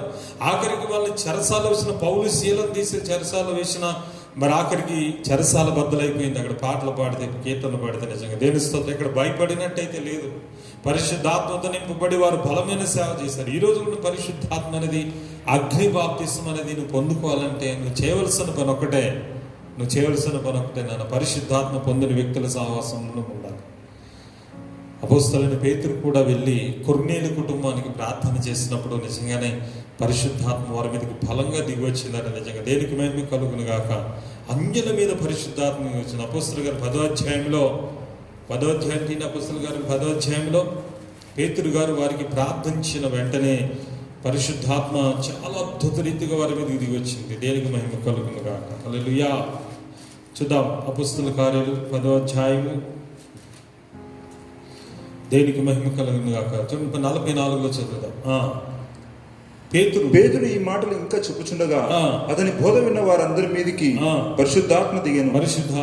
సున్నతి పొందిన వారిలో పేతురుతో కూడా వచ్చిన విశ్వాసులందరూ పరిశుద్ధాత్మ వరము అన్యజనుల మీద సైతము కుమ్మరింపబడుట చూచి విభ్రాంతి నొందిరి. ఏలైనగా వారు భాషలతో మాట్లాడుచు దేవుని గణపరచుచుండగా విన్నది. ఆమేన్, హల్లెలూయా. అక్కడ పేతురు గారు కొర్నేలు ఇంటికి వెళ్ళి, కొర్నేలు ఎవరు? అన్యులు. కొర్నేలు కుటుంబం అన్యులు. పేతురు గారు ఎప్పే పట్టణంలో చర్మకారునిలో ఉన్నాడని దేవదూత చేత ప్రేరేపబడి కొర్నేలు ఇద్దరు మనుషులు పంపి దైవజనం తన ఇంటికి రప్పించుకుని యేసుక్రీస్తుని గురించి సువార్త వింటుండగానే, ఆ బోధ వింటుండగానే ఏమొచ్చేసింది? పరిశుద్ధాత్మ దిగి వచ్చేసింది. హల్లెలూయా. వారు భాషలతో మాట్లాడారట, ప్రవచించారట. వాళ్ళు అన్యులు. బాప్తిసం, నీళ్ళ బాప్తిసం లేదు. తర్వాత పేతురు గారు నీళ్ళ బాప్తిసం పొందమన్నాడు. ఫస్ట్ వారు పొందిన బాప్తిసం ఏంటంటే పరిశుద్ధాత్మ బాప్తిసం. కాబట్టి మీరు చదవండి, అవి ఆ అధ్యాయం అంతా మీరు చదవండి. 10వ అధ్యాయం అంతా మీరు చదివితే ఆ కొర్నేలి సాక్ష్యం అంతా అక్కడ రాయబడి ఉంది నాన్న. నిజంగా చెప్తున్నాను, పరిశుద్ధాత్మలోను అగ్నిలోను మనం అందరం కూడా ఖచ్చితంగా బాప్తిసం పొందాలి. ఆ బాప్తిసం పొందితేనే మనం దేవుని యొక్క పిల్లలుగా, మా ఆత్మ అనే సంచకరు మన ముద్రింపబడుతుంది. ఆ ముద్ర మన మీద ఉన్నప్పుడు నిజంగా దేవుడు ఆ ఆత్మ సాగి దేవుని పిల్లలున్న ఆత్మ మనకు సాక్ష్యం ఇస్తుందట. నిజంగా చెప్తున్నాను సార్, పరిశుద్ధాత్మలకు ఈరోజు చాలా మంది బలహీనమైపోయారు, పడిపోతున్నారు, జారిపోతున్నారు. ఎంత బలపరిచినా కూడా బలపరచరు.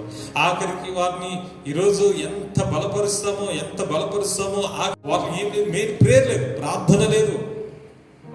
పరిశుద్ధాత్మ వేరు, పరిశుద్ధాత్మలో బ్రహ్మపరిచే వెలుగుదూత ఆత్మ వేరు. పరిశుద్ధాత్మ శక్తి పొందిన వ్యక్తి యొక్క ఆలోచన వేరుగా ఉంటాయి. పరిశుద్ధాత్మ పొందిన వ్యక్తి ఎవరికి అర్థం కాడు, అతను అందరిని అర్థం చేసుకుంటాడు, అతను మాత్రం ఎవరికి అర్థం కాడని ఒక నూతన స్వభావం అతను ఉంటుంది, నూతనమైన ఆలోచన అతను ఉంటాయి. దేవుడు అతని పక్షం తోడుంటాడు, అతను ఎక్కడికైనా విజయం వస్తుంది.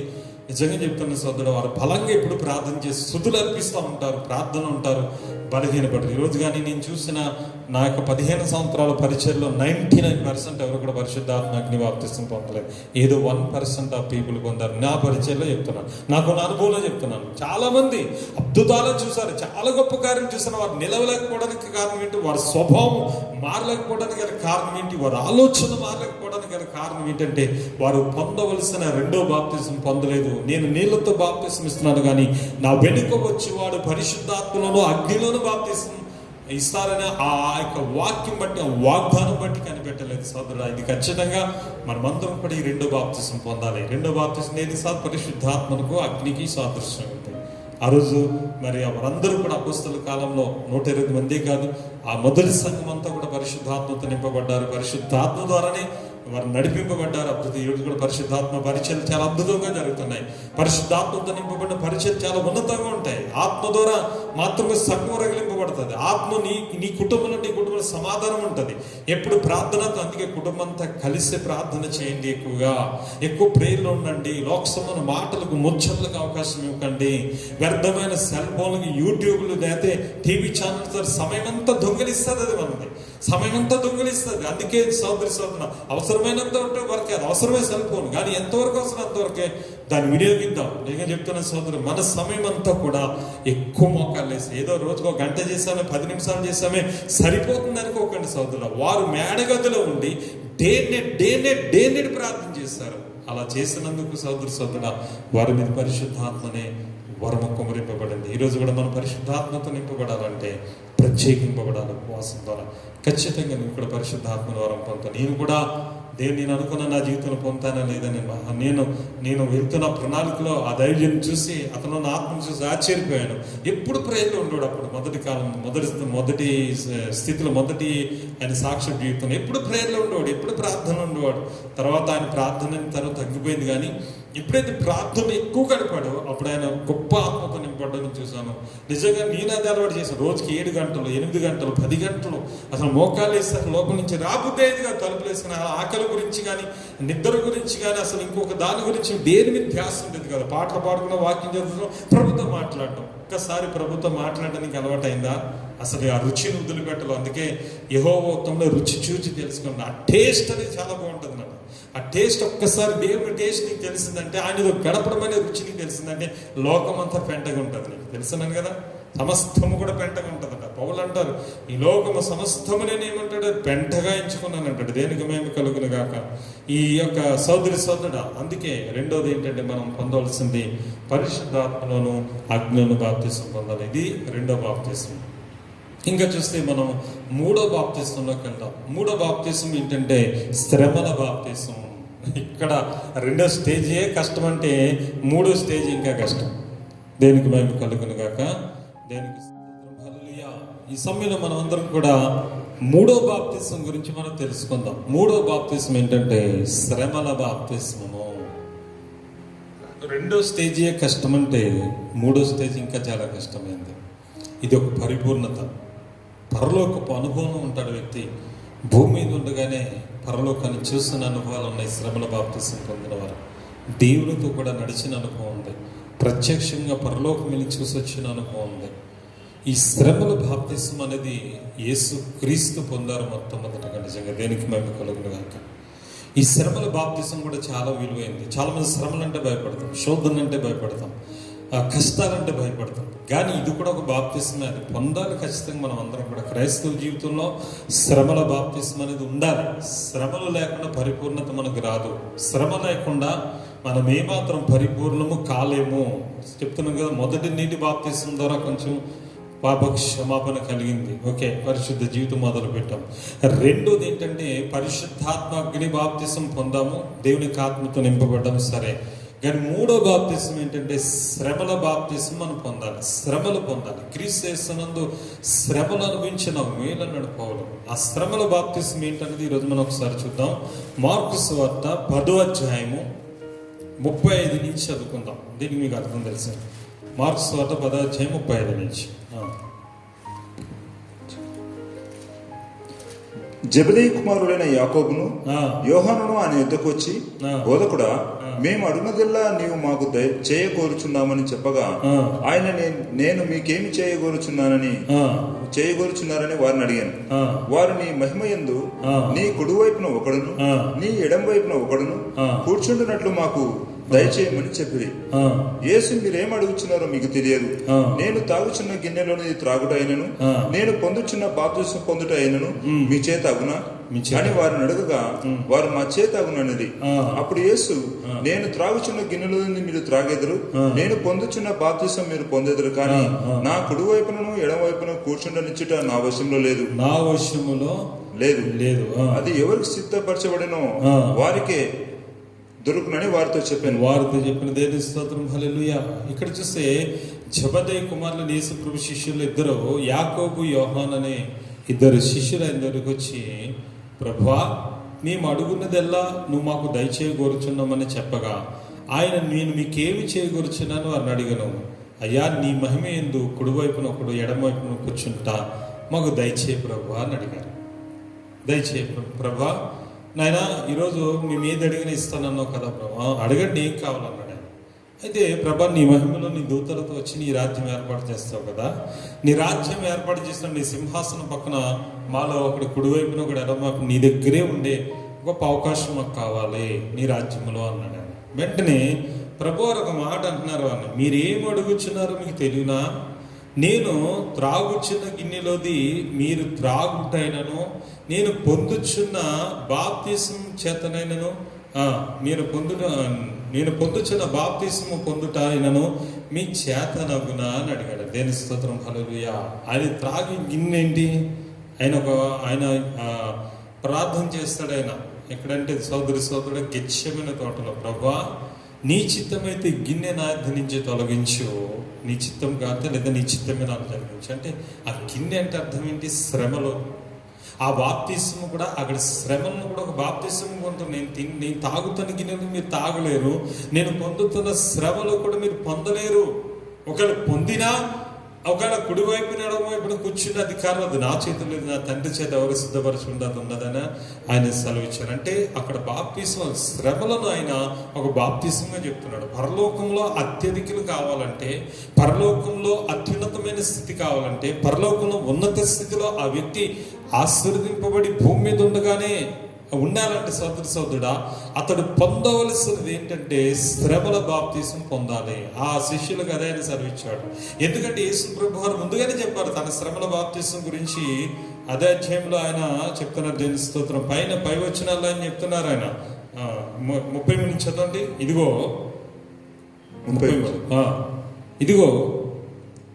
మనము 33 వచనం, ఇదిగో మనము యెరూషలేమునకు వెళ్ళుచున్నాము, మనుష్య కుమారుడు ప్రధాన యాజకులను శాస్త్రులకు అప్పగింపబడును, వారు ఆయనకు మరణశిక్ష విధించి ఆయనను అన్యజనులకు అప్పగించేదారు. వారు ఆయనను అపహాసించి ఆయన మీద ఉమ్మివేసి కొరడాలతో ఆయనను కొట్టి చంపెదరు. 3 దినములైన తర్వాత ఆయన తిరిగి లేచునని చెప్పాను. అంటే యేసు ప్రభు వారికి తనకి ఏం జరుగుతుంది ముందే తెలుసు.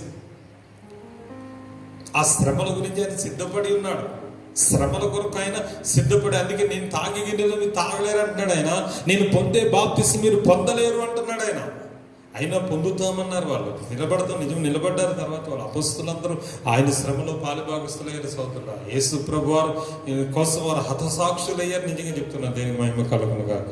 అందుకే ప్రపంచ సువార్తలో వారు పాలుభాగస్తులయ్యారు. నిజంగా చెప్తున్నాను. ఆయన శ్రమల్లో పాలువారైనందుకు సంతోషపడ్డారు వాళ్ళు అపొస్తలులు. నిజంగా చెప్తున్నారు. శ్రమల్లో ఆయన నిందల్లో పాలువారైనందుకు చాలా సంతోషపడ్డారట. నిజంగా చూస్తే దేనికి మహిమ కలుగును గాక. యేసు ప్రభుత్వ శ్రమ అనుభవించుట నిజంగా వారు ఎంత సంతోషపడ్డారో చూడండి. అపొస్తల కార్యాలు, దేనికి మహిమ కలుగును గాక. అపొస్తల కార్యములు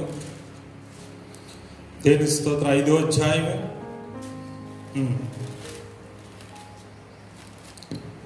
40-41 చూడండి. వారు అతని మాట సమ్మతించి అపొస్తలులను వారి మాటలను సమ్మతించి అపోస్తలులను పిలిపించి కొట్టించి యేసు నామమును బట్టి బోధింపకూడదని ఆజ్ఞాపించి వారిని విడుదల చేసి ఆ నామం కొరకు అవమానం పొందుటకు పాత్రులను ఎంచబడినందున వారు సంతోషించుచు మహాసభ ఎదుట నుండి వెళ్ళిపోయి ప్రతి దినము దేవాలయంలోను ఇంటను మానక బోధించుచు యేసే క్రీస్తుని ప్రకటించుచు ఉండేది.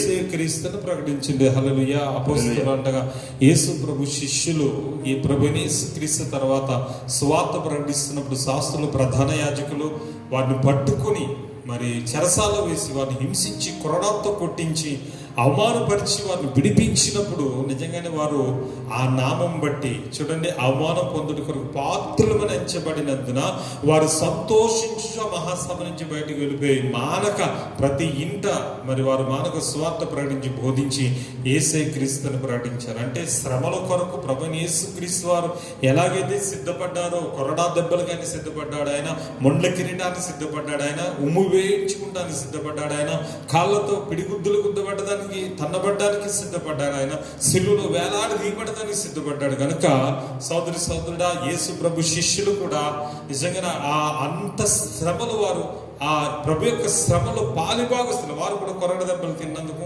మరి అవమానింపబడ్డందుకు, నిందింపబడ్డందుకు ప్రభువా నీ శ్రమల్లో మేము పాలువైన ధన్యులము అని సంతోషపడి వెళ్ళారట. అంటే ఈరోజు యేసుక్రీస్తు నామమున నువ్వు పొందవలసిన మూడో బాప్తిజం ఏంటంటే సోదరుడా, శ్రమలు, శోధనలు, నిందలు, అవమానాలు, వ్యతిరేకతలు అనేకమైన వచ్చినప్పుడు సంతోషించాలి, ఆనందించాలి, గంతులు వేయాలి. ఎందుకంటే మీ ఫలము పరలోకం అధికమవుతుంది. ఇక్కడ మూడో స్టేజ్ అంటే చాలా కష్టం. మూడో స్టేజ్లో చాలా మంది వెళ్ళిపోయారు, శ్రమలు తట్టుకోలేక. సేవకులే వెళ్ళిపోయారు. సేవకులే భార్య శోధన తట్టుకోలేక వెళ్ళిపోయిన భర్తలు ఉన్నారు, భర్త శోధన తట్టుకోలేక వెళ్ళిపోయిన భార్యలు ఉన్నారు, నిజంగానే కుటుంబ శోధనలు తట్టుకోలేక వెళ్ళిపోయిన సేవకులు చాలా మంది ఉన్నారు. లోక సంబంధమైన ఆర్థిక శ్రమలు, లేకపోతే కుటుంబంలో వచ్చిన శ్రమలు, అనేక రకాల నిందలు, శోధనలు సహించలేక ఆ మూడో బాప్తిసం అనేది పొందడానికి ఈరోజు చాలా మంది సేవకులు నిర్వీర్యమైపోయి సంఘాలు ఎగిరిపోయినాయి. ఆమేన్. నిజం. శ్రమల్లో నిలబడుకునే మాటలు కాదు, శ్రమల బాప్తిసం పొందినట్టే మాటలు కాదు. ఈ మూడో స్టేజ్ చాలా కష్టం. మూడో బాప్తిసం చాలా కష్టం, కానీ దాన్ని పొందాలి. ఖచ్చితంగా మనం నిలబడాలి, శ్రమల కొరకు నిలబడాలి. చూడండి, అపోస్తలుడైన పౌలు రక్షణ పొందక ముందు సౌలుగా ఉండేవాడు. చాలా మందిని శ్రమ పెట్టాడు, చాలా మందిని బాధ పెట్టాడు, చాలా మందిని ఇబ్బంది పెట్టాడు. దమస్కు మార్గంలో వెళ్ళి శిష్యులకు, మరి యేసుప్రభు శిష్యులను బంధించి మరి వారిని చంపాలన్న ఉద్దేశంతో వెళ్తే దేవుడు అతను దర్శించాడు. దమస్కు మార్గంలో అతడు కింద పడిపోయాడు, అతని కళ్ళు పోతే అతడు ఒక ఇంట్లో ఉన్నప్పుడు దేవుడు అననీయతో మాట్లాడాడు. అపోస్తలుల కార్యములు చూడండి సోదరుడా, అపోస్తలుల కార్యములు చూద్దాం. 9వ అధ్యాయము 15 నుంచి. అందుకు ప్రభువు నువ్వు వెళ్ళుము, అన్యజనుల ఎదుటను, రాజుల ఎదుటను, ఇజ్రాయేలుల ఎదుటను నా నామము భరించుటకు ఇతడు నేను ఏర్పరచుకున్న సాధనమై ఉన్నాడు. ఇతడు నా నామము కొరకు ఎన్ని శ్రమలను అనుభవింపవలెనో నేను ఇతనికి చూపుదునని అతనితో చెప్పాను.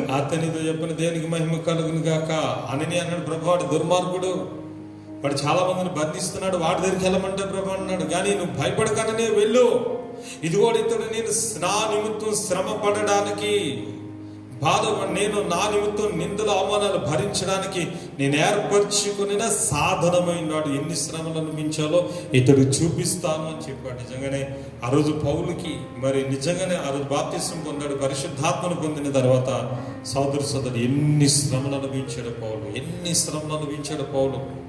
నిజంగానే ఒక రోజున అయినా ఒక పట్టణానికి వెళ్ళాడు, ప్రాంతానికి వెళ్ళాడు. చూద్దాం అపోస్తలుల కార్యాలు 14వ అధ్యాయం 7 నుంచి 14వ అధ్యాయం 7 నుంచి 14వ అధ్యాయం. లుస్త్రాలో బలహీన పాదములు గల ఒకడుండెను. అతడు పుట్టినది మొదలుకొని కుంటివాడే ఎన్నడూను నడవలేక కూర్చుండి ఉండేవాడు. అతడు పౌలు మాట్లాడుట వినెను. పౌలు అతని వైపు తేరి చూచి స్వస్థత పొందుటకు అతని విశ్వాసం ఉండాలని గ్రహించి నీ పాదములు మోపి సరిగా నిలువమని బిగ్గరగా చెప్పినప్పుడు అతడు గంతులు వేసి దేవుని స్తోత్రం కలుగును గాక. హల్లెలూయా. ఇది మూడో స్టేజ్. అద్భుతాలు చేస్తాడు దేవుడు తెలుసా. శ్రమలు అనుభవించి పరిశుద్ధాత్మ దేవుని నీటి బాప్తిసం పొందాడు పౌలు. రెండోది పరిశుద్ధాత్మను పొందాడు. అపోస్తలులతో ఉండి పరిశుద్ధాత్మను పొందాడు. పరిశుద్ధాత్మ సహవాసంలో వారి చేత అభిషేకింపబడి మరి ఆయన లుస్త్ర అనే పట్టణాలకు వెళ్ళి పౌలు బర్నబా అక్కడ సువార్త చేస్తున్నారు. సువార్త చేస్తుంటే అక్కడ ఒక పుట్టినది మొదలుకొని కుంటివాడు కూడా వచ్చే వాక్యం వింటున్నాడు. ఆ తేరు చూశారట పౌలు అతను. ఎందుకంటే స్వస్థత పొందినప్పుడు తగిన విశ్వాసం ఉందని యేసునామమున లేచినాడు అన్నాడంతే. పరిశుద్ధాత్మ పొందిన నోటితో ఎప్పుడైతే చెప్పాడో అతడు వెంటనే లేచి గంతులు వేసాడు. హల్లెలూయా.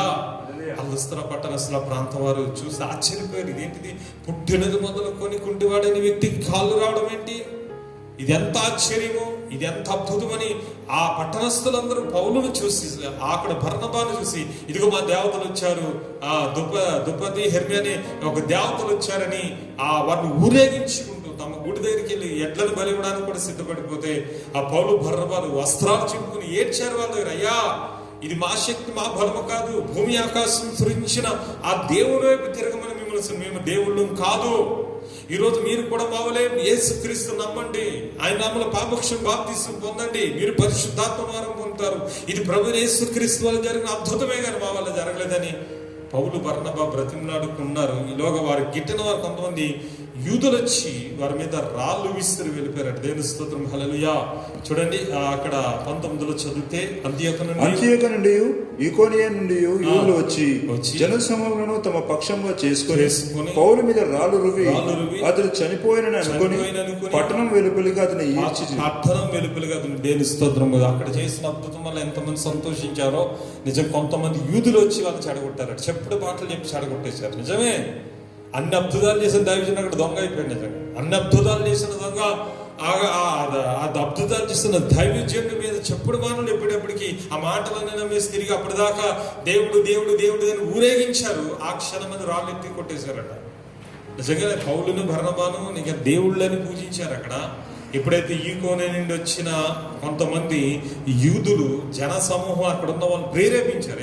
వీళ్ళు పరిశుద్ధాత్మ అనేది ఏమి లేదు, ఆత్మ లేదు, వీళ్ళంతా దురాత్మ పట్టిన వాళ్ళు, వీళ్ళేదో కొత్త మధ్య ప్రచారం చేస్తున్నారు, వీళ్ళు పాపులు మనుషులు మోసం చేస్తున్నారని అక్కడ జనాల్ని చెప్పుడు మాటల ద్వారా ప్రేరేపించేటప్పటికి అప్పుడు దాకా దేవుళ్ళు అన్న వాళ్ళకి అర్థం కాలేదు. ఎందుకంటే వీళ్ళు అజ్ఞానులు కదా. ఈరోజు చాలా మందికి అర్థం కాదు సోదరుడా. సత్యము నమ్మించడానికి కొన్ని సంవత్సరాల సమయం పడుతుంది. అబద్ధం చెప్తే 1 సెకండ్లో చాలా నమ్మేసే స్వభావం మన మానవ స్వభావం కదా. ఈ దైవజనుడి మీద అలాగే నిందలు వేసే వాళ్ళు అనేక రకాల చెప్పుడు మాటలు చెప్పినప్పుడు అది నిజమనుకుని ఆ రోజు గారు ఏం చేశారంటే రాళ్ళు తీసుకుని అపోస్తులైన పౌలు మీద మరి బర్నబాను రాళ్ళతో కొట్టేశారు. నిజంగా ఆ పౌలు చచ్చిపోయి మనిషి పౌలు ఈడ్చేశారు సోదరు. అయినా సరే పౌలు అక్కడ శిష్యులు తీసుకెళ్లి గాయాలు కడితే ఆ గాయాల ద్వారా కూడా ఆ శిష్యులను ఆయన బలపరిచాడు. చూడండి ఆ 22లో శిష్యుల మనసును దృఢపరిచి విశ్వాసం అనేక శ్రమలను అనుభవించి మనం దేవుని రాజ్యంలో ప్రవేశింపవాలని వారిని హెచ్చరించేది. దేవుని స్తోత్రం, హల్లెలూయా. సోదరుడా, ఆ భయంకరమైన దెబ్బలకైన పౌలు వెళ్లి సంఘాన్ని శిష్యులు దృఢపరిచాడు. తర్వాత పౌలు శీలను పట్టుకొని చెరసాల వేశారు, రాళ్లతో కొట్టి కొరలతో కొట్టి చాలా గాయాలతో పౌలు పాటలు పాడగా చెరసాల బద్దలైపోయింది. ఈ వాక్యాలను మీకు తెలుసు. సమయం లేదు సోదరుడా. అయినా సరే ఎందుకు చెప్తున్న శ్రమల బాప్తిస్మం చాలా ముఖ్యమైనది. ఎందుకు ఈ శ్రమలు పొందాలంటే క్రీస్తు స్వారూప్యంగా మనం మారాలంటే శ్రమల అనుభవం మన జీవితంలో ఉండాలి. శ్రమలు వస్తాయి, శ్రమలు వచ్చినప్పుడు దానికి మనం కృంగిపోకూడదు. నిందలు వస్తాయి, కృంగిపోకూడదు. అవమానాలు వస్తాయి, కృంగిపో. ఆ సమయంలో మనం ఏం చేయాలి? మౌనం అయిపోవాలంటే. దేని స్తోత్రం. మౌనం ఉండడం చాలా శ్రేష్టమైన సమయంలో వాటిని ఓర్చుకోవాలి. గుబ్బవలే మునగాలి. దైవజన ఈశ్వర్ సాక్ష్యం నిజంగా ఎన్ని శ్రమలు అని అనుభవించారు. గొప్ప శ్రమల అనుభవం నిజంగా. అందుకే ఆ శ్రమంలోనే గొప్ప ఆత్మ సంబంధమైన పాటలు, మరి గొప్ప గీతాలు పడితే ఈరోజు ఎన్ని వేల సంఘాలు నిజంగా సోదరు ఈరోజు ఆయన శిష్యులు పాడుతున్న జాన్ వెస్లీ గారు కానీ, ఈరోజు రమేష్ అతను ఇంకా చూసే వారి శిష్యులు పాడుతున్న పాటల కొరకు కూడా ఆయన ఇప్పుడు లేరు. ఆయన ప్రభు సన్నిధిలో ఉండి అక్కడ దేవుడు స్తుతిస్తున్నారు. కానీ వారి శిష్యులు పాడుతున్న పాటలు కూడా ఆయన మీద ఉన్న అభిషేకాన్ని శిష్యుల మీద కూడా నిలిచింది. నిజంగా చెప్తున్నాను. ఈరోజు ఆడియో కొరకు చూసి కనిపెట్టి సంవత్సరం మంది ఎదురు చూసేవాళ్ళు చాలా మంది ఉన్నారు ఈరోజు. ఎందుకు అంత ఘనత వారికి వచ్చిందంటే పరిశుద్ధాత్మ అనుభవంతో పాటు ఏముందంటే శ్రమల అనుభవం ఉంది, శ్రమల బాప్తిస్మం ఉంది. శ్రమల ద్వారా ఆ వ్యక్తి శోధింపబడి శ్రమ పొందిన తర్వాత వ్యక్తి శుద్ధ సువర్ణం అవుతాడు. దాని యోబు గ్రంథంలో ఉంది, నేను శోధింపబడిన తర్వాత నేను శుద్ధ సువర్ణంగా మార్చబడతాను. నిజమే. శోధనలు శ్రమలు ఉన్నప్పుడు మనం సంతోషించి గంతులు వేయాలి. శోధనలు మన మోకాళ్ళు వంగుతాయి, శ్రమలు మన మోకాళ్ళు వంగుతాయి. మనకి ఎప్పుడైతే ఆర్థిక ఇబ్బందులు మనం వెంటాడుతున్నాయా, లేదా కుటుంబంలో భర్త శోధన భార్య శోధన వెంటాడుతుందా, లేదా తెలియని రోగాలు ఇన్ని హాస్పిటల్కి వెళ్ళినా సరే నిన్ను పీడిస్తుందా, దురాత్మ శాపంతో పీడిందా, అయితే మాట విని కొడుకుల మాట నువ్వు బిడ్డలతో నువ్వు పీడింపబడుతున్నావా, లేకపోతే నీ కుటుంబంలో నేను తీరని శోధనలు ఎవరైనా నీ మీద నిందలు వేసి శోధించి నువ్వు అలాంటి వాడు ఇలాంటి వాడు అని, నువ్వు అలాంటిదని ఇట్లాంటిదని అని నిన్ను శోధిస్తున్నారా, ధన్యుడవో, భయపడద్దు. ఎందుకో తెలుసు, మత్తయి సువార్తలో ప్రభువారు చెప్పారు ఈ మాట 5వ అధ్యాయంలో. మత్తయి సువార్త 5వ అధ్యాయంలో ప్రభువారు చెప్పారు. 5వ అధ్యాయము. దేనికి స్తోత్రం, హల్లెలూయా. 10-11 వచనాలు చూడండి. నీతి నిమిత్తము హింసింపబడువారు ధన్యులు, పరలోక రాజ్యం వారిది. నా నిమిత్తము జనులు నిందించి హింసించి మీ మీద అబద్ధముగా చెడ్డ మాటలలో పలికినప్పుడు మీరు ధన్యులు. సంతోషించుడి, ఆనందించుడి, పరలోకమందు మీ ఫలము అధికమైపోద్ది. ఆమె చూసారా ఏం చేయాలంటే శ్రమలు వచ్చినప్పుడు శ్రమల కొరకు పారిపోకూడదు. చాలా మంది తట్టుకోలేక పారిపోయారు శ్రమల్లో. అమ్మో యేసు ప్రభువులు ఉంటే శ్రమలు వచ్చేస్తున్నాయి అనేసి దేవుడు వదిలేసి మళ్ళీ విగ్రహారాధనకి వెళ్ళిపోయిన వాళ్ళు చాలా మంది ఉన్నారు. అమ్మో శ్రమలు వచ్చేస్తున్నాయి చర్చికి వెళ్తాని మానేసి ఏదో లోక సంబంధమైన చర్చలకు వెళ్ళిపోయిన వాళ్ళు ఉన్నారు.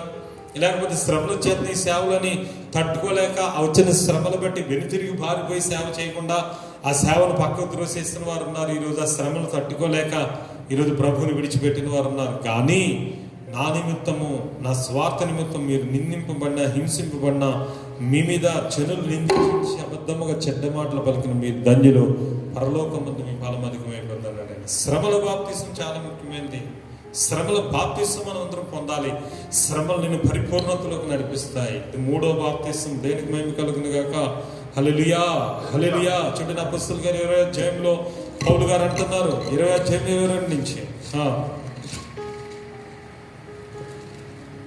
20వ అధ్యాయం 22 చదరా.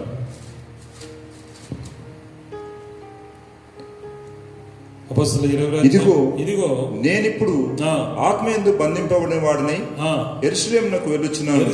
అక్కడ నాకు ఏమీ సంభవించునో తెలియదు కానీ బంధకములను శ్రమలను నా కొరకు కాచుకుని పరిశుద్ధాత్మ ప్రతి పట్టణంలోను నాకు సాక్ష్యం ఇచ్చుచున్నాడు. మీకు తెలియను. అయితే దేవుని కృపా సువార్తను గురించి సాక్ష్యం ఇచ్చుట నా పరుగును నేను ప్రభువైన యేసు వలన పొందిన పరిచర్యను తుదముట్టించవలనని నా ప్రాణం నాకెంత మాత్రము ప్రేమైనదిగా ఎంచుకునలేదు. చూసారు ఏమన్నాడు? బంధకములు శ్రమలు ఉన్నవని పరిశుద్ధాత్మ చెప్తుందట. ఇదిగో యెరూషలేము వెళ్తావు, పట్టబడతావు, నేను అరెస్ట్ చేస్తారు, సంఖ్యలు వేస్తారు, హింసిస్తారు, కొరడాలతో కొడతారు, నేను బాధ పెడతారు, అయితే నువ్వు వెళ్ళాలి అంటున్నాడు. మరి ఎక్కడన్నా మన శోధన మనం అలా దిక్కు వెళ్తామా? ఎవరన్నా మనకు అక్కడ కష్టం ఉందంటే ఆ ప్రాంతానికి వెళ్తామా? లేకపోతే ఎవరితోటన్నా మనం శోధంటే అలా వీధి చుట్టూ చూస్తామా? ఆ వ్యక్తితోటి చూస్తామా?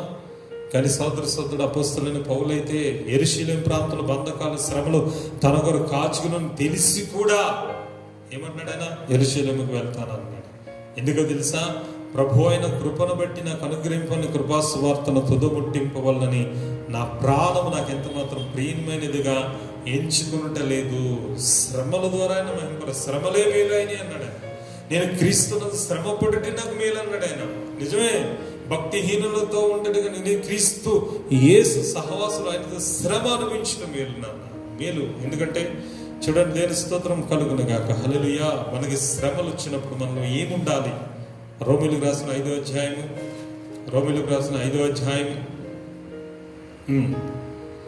3 నుంచి చదువుకున్నాం. అయితే అంతేకాదు శ్రమలో ఓర్పును పరీక్ష నిరీక్షణ కలుగచేయని ఎరిగి శ్రమల యందు అతిశయపడదాము.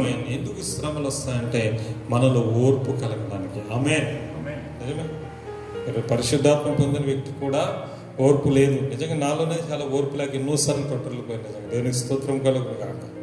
సోదరి ఓర్పు అనేది చాలా ముఖ్యం. పరిశుద్ధాత్మ నీటి బాప్తిస్మైంది, లేకపోతే రెండోది పరిశుద్ధాత్మ అగ్ని బాప్తిస్మైంది. ఇప్పుడు శ్రమలని మన జీవితంలో ఎందుకు వస్తాయంటే ఆ శోధనలో మనము ఎలా ఉంటాం? ఓర్పు కలిగి ఉంటాం, మౌనంగా ఉండాలి అసలు.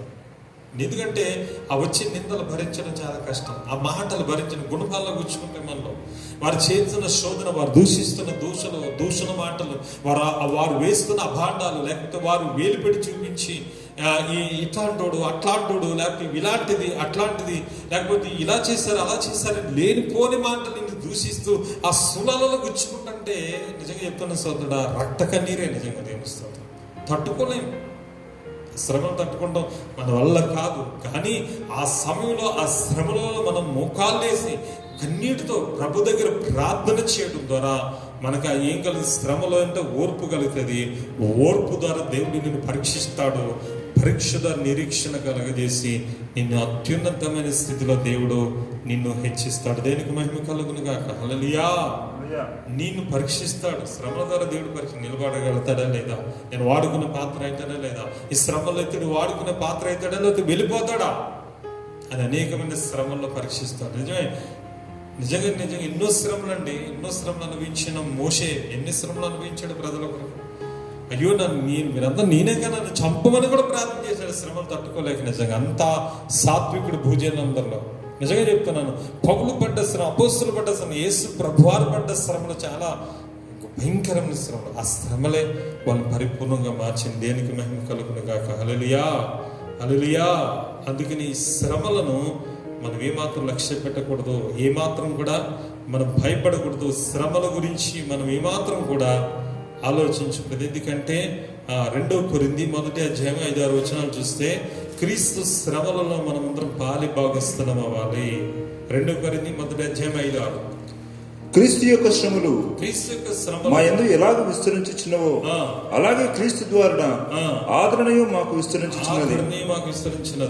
మేము శ్రమ పొందినను మీ ఆదరణ కొరకును రక్షణ కొరకును పొందుదుము. మేము ఆదరణ పొందినను మీ ఆదరణ కొరకై పొందుదుము.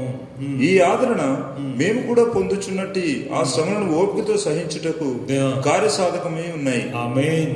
ఏం చేయాలట? క్రీస్తు యొక్క శ్రమ అందరూ అలాగే క్రీస్తు ద్వారా ఆదరణ కూడా విస్తరించుచున్నది. హల్లెలూయా. క్రీస్తు శ్రమలు పొందిన వ్యక్తికి యేసు క్రీస్తు యొక్క ఆదరణ ఎక్కువ ఉంటుంది, ఆయన దగ్గర ఉంటాడు. తెలుసా మీకు? యేసు ప్రభు శ్రమలలో మనం ఎక్కువ నిందలు పడుతున్నాం, శోధనలు పడుతున్నాం, మాటలు పడుతున్నాం. ఎన్ని శ్రమలు తెలుసా? 15 సంవత్సరాల పరిచర్యలో దేవుడు తన మహాకృపను బట్టి నేను పొందిన శ్రమలు అంటే ఏమి లేదు. అన్ని శ్రమలు, ఒక మరణం తప్ప పొందవలసిన శ్రమలన్నీ రుచి చూడడం జరిగింది. నిజం. మేలు చేసి ఆఖరికి వారి చేత దూషింపబడ్డాం, ఆఖరికి ప్రేమించి వారి చేత ద్రోహం చేయబడ్డాం, ఆఖరికి ఎంతోమంది సహాయం చేసి ఆఖరికి మా మీద అనేక రకాల నిందలు, మా కుటుంబంలో శోధన కల్పించి ఆఖరికి నన్ను జైల్లో వేయించాలని, మీడియాలకు పట్టించాలని, పోలీసులు పట్టించాలని, రౌడీలు పంపించి అనేక రకాల నిందలు వేసి కీడు తలపెట్టిన ఎవరో తెలుసా?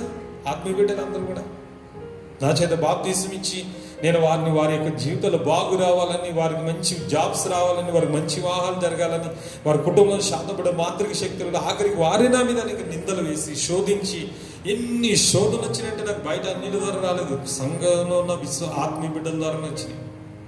ఎన్ని శోధనలు అనిపించినా తెలుసు వారి ద్వారా. ఇప్పటికి కూడా అనుభవిస్తున్నాను వారి ద్వారా, ఇప్పటికి కూడా. కానీ ఎక్కడ కూడా సోదరుడు దేవుడు నన్ను విడిచిపెట్టాడు. ఎందుకంటే శ్రమలు వచ్చినప్పుడు ప్రభు అయిన యేసుక్రీస్తు మన దగ్గరికి వచ్చేస్తాడట. నిజంగా చెప్తున్నాను, శ్రమలు ఎప్పుడైతే మనం పడుతూ ఉంటామో క్రీస్తు యొక్క ఆత్మ మన మీద, మహిమ ఆత్మ మన మీద నిలుస్తుందట. నిజంగా దేవునికి మహిమ కలుగును గాక. ఆయన శ్రమలో ఫిలిప్పీ 3:11 చూడండి. 3:11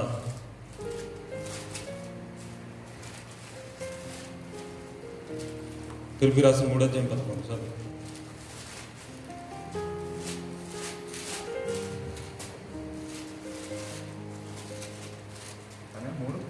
3:11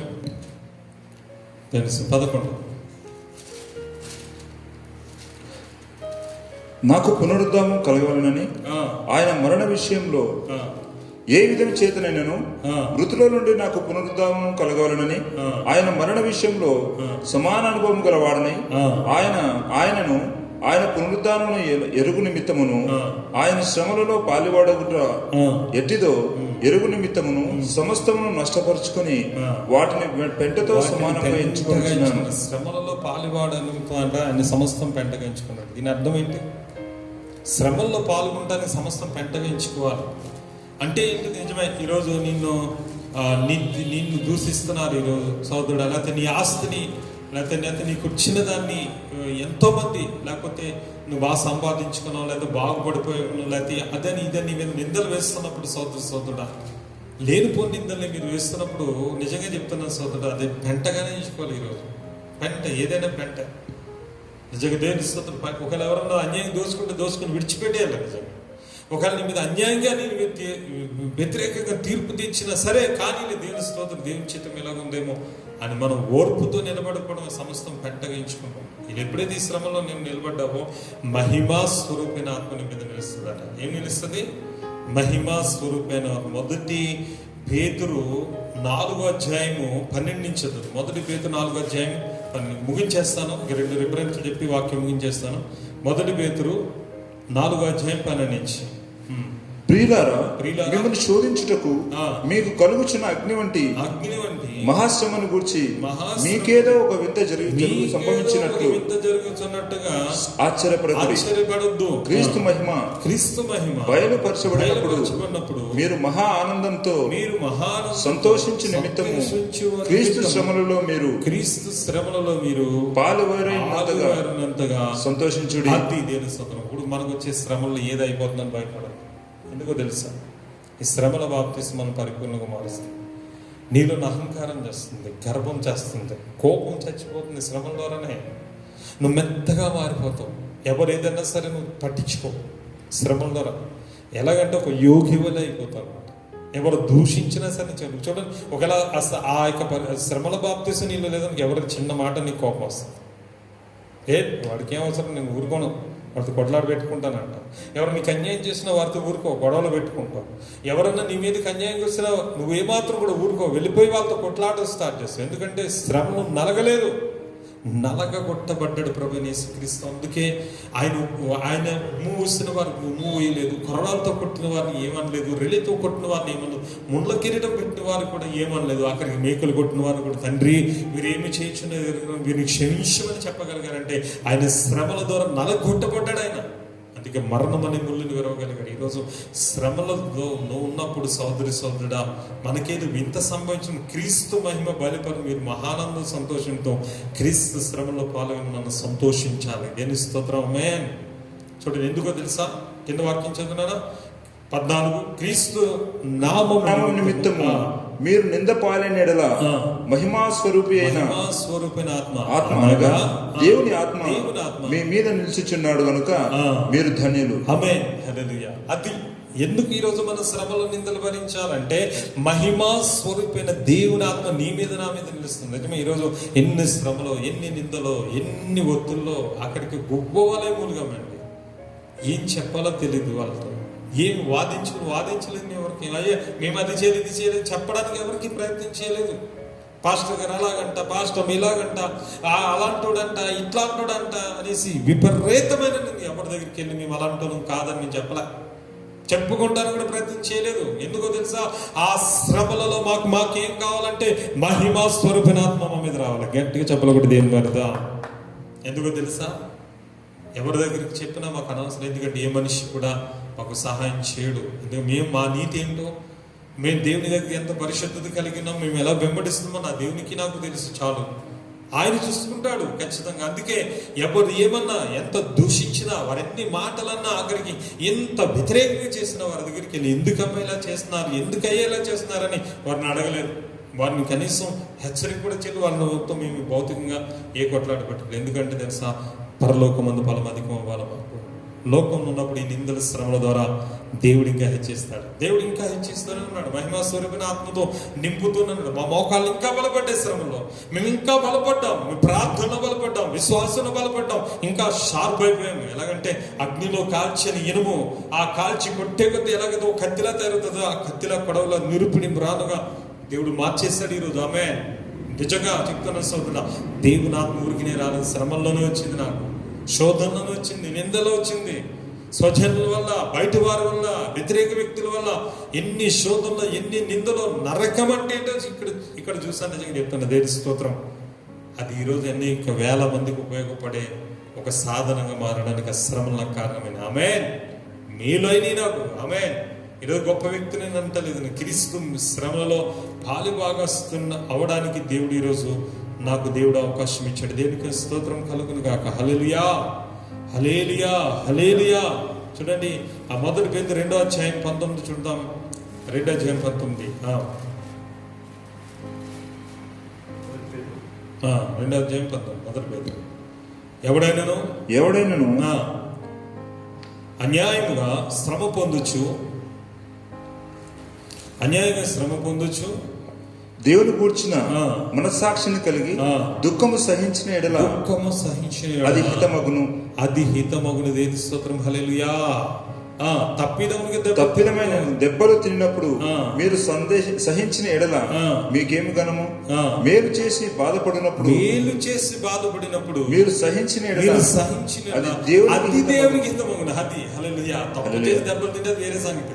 నువ్వు ఏ తప్పు చేయకుండా, ఏ నేరము చేయకుండా నీ మీద నేరాలు మోపుతున్నారు, ధన్యుడు.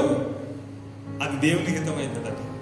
నువ్వు ఏ నేరం చేయ, ఏ తప్పు చేయకుండా నీ మీద శోధన వస్తుందంటే చాలా ధన్యుడు. నిజంగా చెప్తున్నాను సోదరుడా, అది దేవునికి హితమవుతుంది. దేవునికి మహిమ కలుగును గాక. హల్లెలూయా. క్రీస్తు కూడా అందుకొరకే మీరు మీ క్రీస్తు కూడా మీ కొరకు బాధపడి మీరు తన అడుగు జాడని నడుచుకున్నట్లు మీకు మాదిరి ఉంచిపోయాను. హల్లెలూయా. ఆయన తన అడుగు జాడు చూడండి. ఆయన ఏ పాపం ఉందా, ఏ నేరం ఉందా కానీ ఎన్ని నేరం మోపారు, ఎన్ని నిందలు మోపారు, ఎన్ని శోధనలు, ఎన్ని శ్రమలు వచ్చినా యేసయ్యకి నిజంగా సోదరుడా, ఈరోజు కూడా నాకు నిందలు శ్రమలు వచ్చినప్పుడు నేను సంతోషిస్తాను, గంతులు వేస్తాను, ఆనందిస్తాను. ఎందుకంటే దేవుడు నా ఫలం ఇంకా అధికమైపోతుంది. నా ఫలం నిజం. మీరు కూడా దేవుడు ఇదే సరం. ఈ 3వ బాప్తిసం పొందడం చాలా కష్టం. ఈ 3వ బాప్తిసంలో చాలా మంది బలహీనమై పడిపోతారు. ఆ వచ్చిన శ్రమలు, ఆర్థిక ఇబ్బందులు, లేదా నిరుద్యోగము, లేదా భర్త సమస్య, భార్య సమస్య, బిడ్డల సమస్య వచ్చినప్పుడు సహించలేక పడిపోతున్నారు. చాలా మంది భరించలేకపోతున్నారు, బలహీనమై పడిపోతున్నారు. దయచేసి అలా ఉండకూడదు. సంతోషపడాలి. ఎందుకు తెలుసా సోదరుడా, నీకు దేవుడు ఈ శ్రమల ద్వారా నీతి కిరీటాన్ని, జీవ కిరీటాన్ని దయచేయబోతున్నాడు.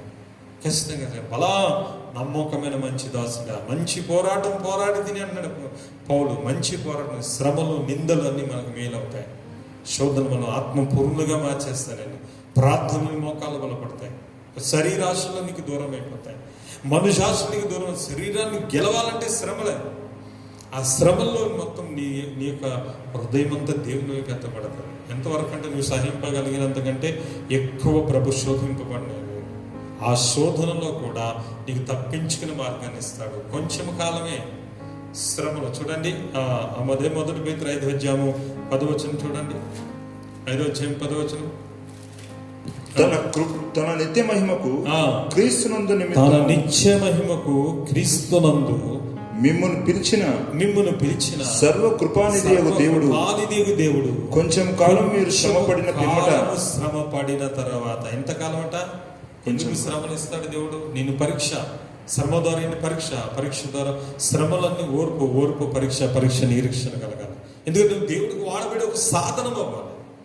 అందుకే శ్రమలు నీ జీవితంలో దేవుడే అనుమతిస్తాడు. ఆ శ్రమలు కొంచెం కాలమే. అందుకనే ఈ అల్పకాల శ్రమలు ఎన్నదగినవి కావంటాడు బాబు. దేని స్తోత్రం.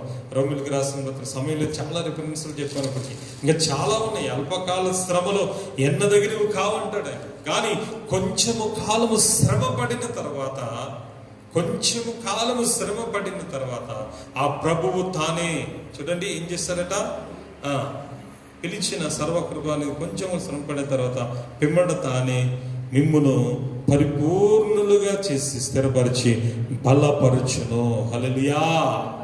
చూసారా? మొదటి పేతురు 5వ అధ్యాయము 10వ వచనంలో కొంచెము కాలం శ్రమ పడ్డాక తాను మిమ్మల్ని ఏం చేస్తాడు? పరిపూర్ణులుగా మారుస్తాడు. అంటే శ్రమల బాప్తిసం ద్వారా నీకు పరిపూర్ణత వస్తుంది.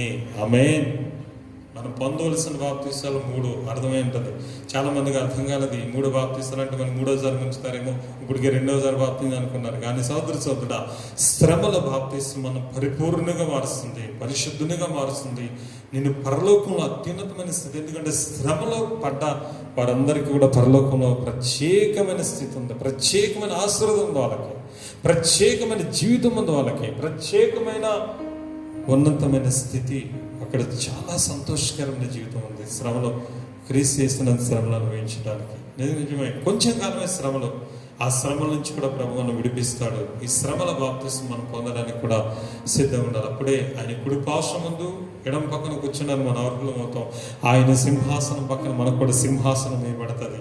ఇదిగో నీతి కిరీటం ప్రభు నీకు ఇస్తాడు, జీవ కిరీటం ఇస్తాడు. సోదరుడా, నిన్ను బలా మంచి నమ్మకమైన దాసుడా అని నువ్వు ప్రభు కొరకు శ్రమపడ్డావు, శోధింపబడ్డావు, ఇరికింపబడినా నువ్వు ఏమాత్రం వెనుతీయలేదు కనుక నిన్ను గొప్ప సేవకుడు అయితే సేవకుడికి బలంగా వాడుకుంటాడు. ఒక విశ్వాసం అయితే ఈ లోకంలో గొప్ప సాక్షిగా నిలబెట్టి నిన్ను ఒక మందిరం, ఒక పాత్రగా మార్చేస్తాడు దేవుడు.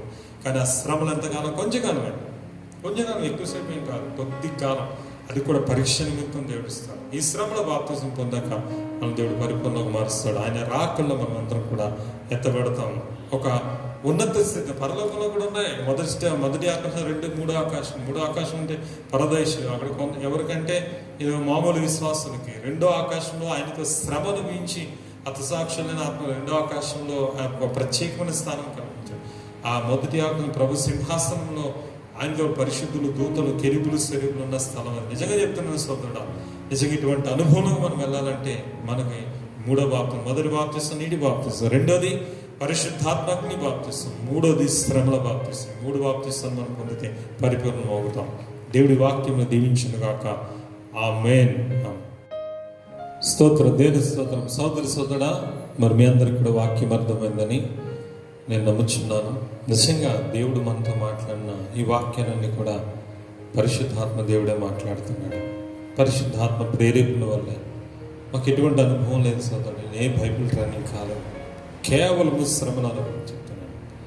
ఆ శ్రమలు ఈరోజు పరిపూర్ణంగా మార్చినాయి. మొదటి బాప్తిసం నీటి బాప్తిసం ద్వారా నిజంగా పాపాలు దేవుని దగ్గర కడగబట్టి, మన పాపాలు కడగబట్టి.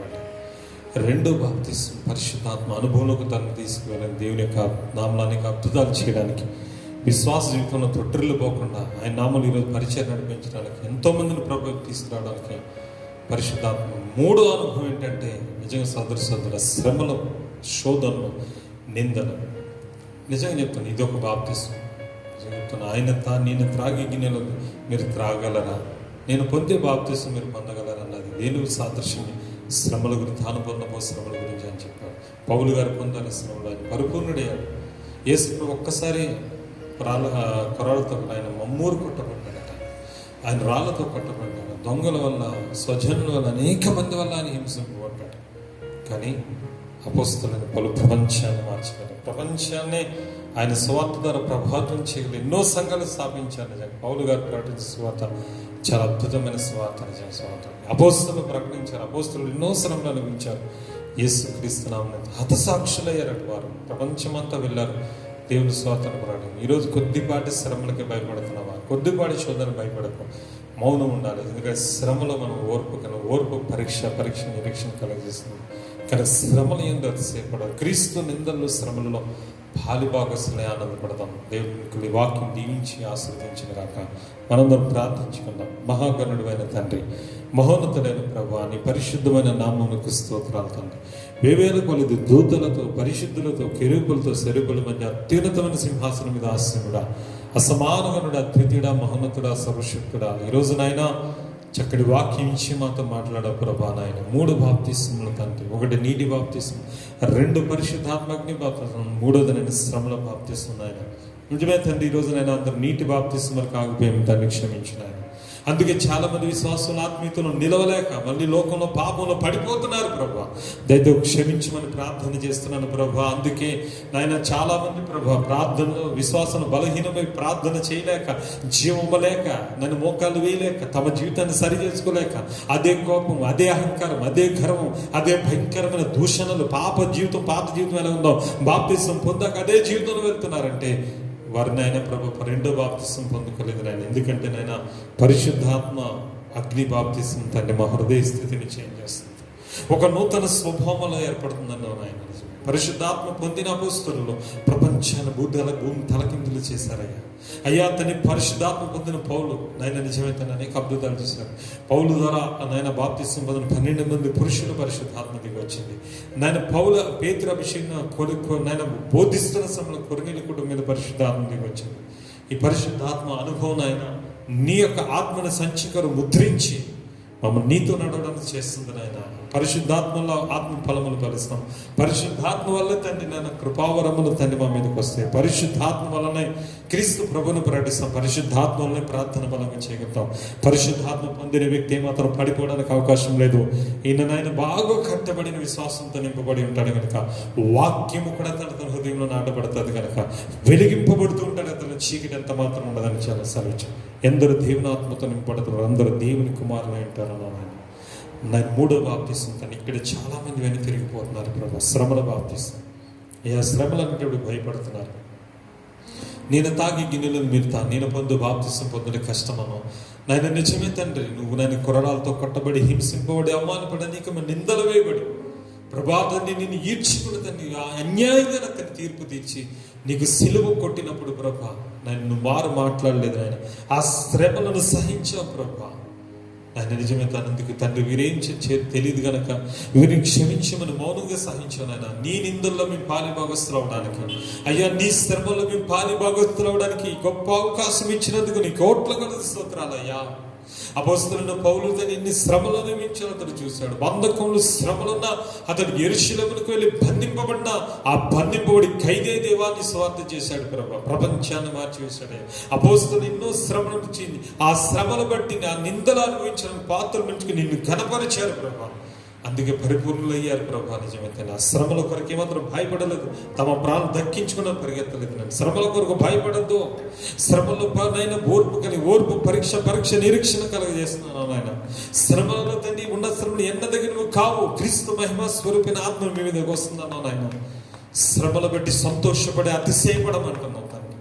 నేను ఎందుకు నా జీవితం ఇలా అయిపోయింది, ఎందుకు నా భర్త ఇలా చేస్తున్నాడు, అయ్యో నా భార్య ఎందుకు ఇలా చేస్తుంది, నా కుటుంబం ఎందుకు ఇలా స్థితిలో ఉంది, అయ్యో ఎందుకు ఈ పరిస్థితులని అనుక్షణం చింతపడిపోతూ బాధపడిపోతున్నావేమో సోదరుడా. ఈరోజు దేవుడు నీతో మాట్లాడు. శ్రమల బాప్తిసం మంచిది. ఎందుకంటే శ్రమల్లో నిందల్లో ఉన్నప్పుడు సంతోషించి గంతులువే నేను పరలోకం ముందు ఫలం అధికమైపోతాడు. నీ శత్రువుడు భోజనం సిద్ధించి నీ శత్రువుడు నిన్ను హెచ్చిస్తాడాయన. భయపడకు.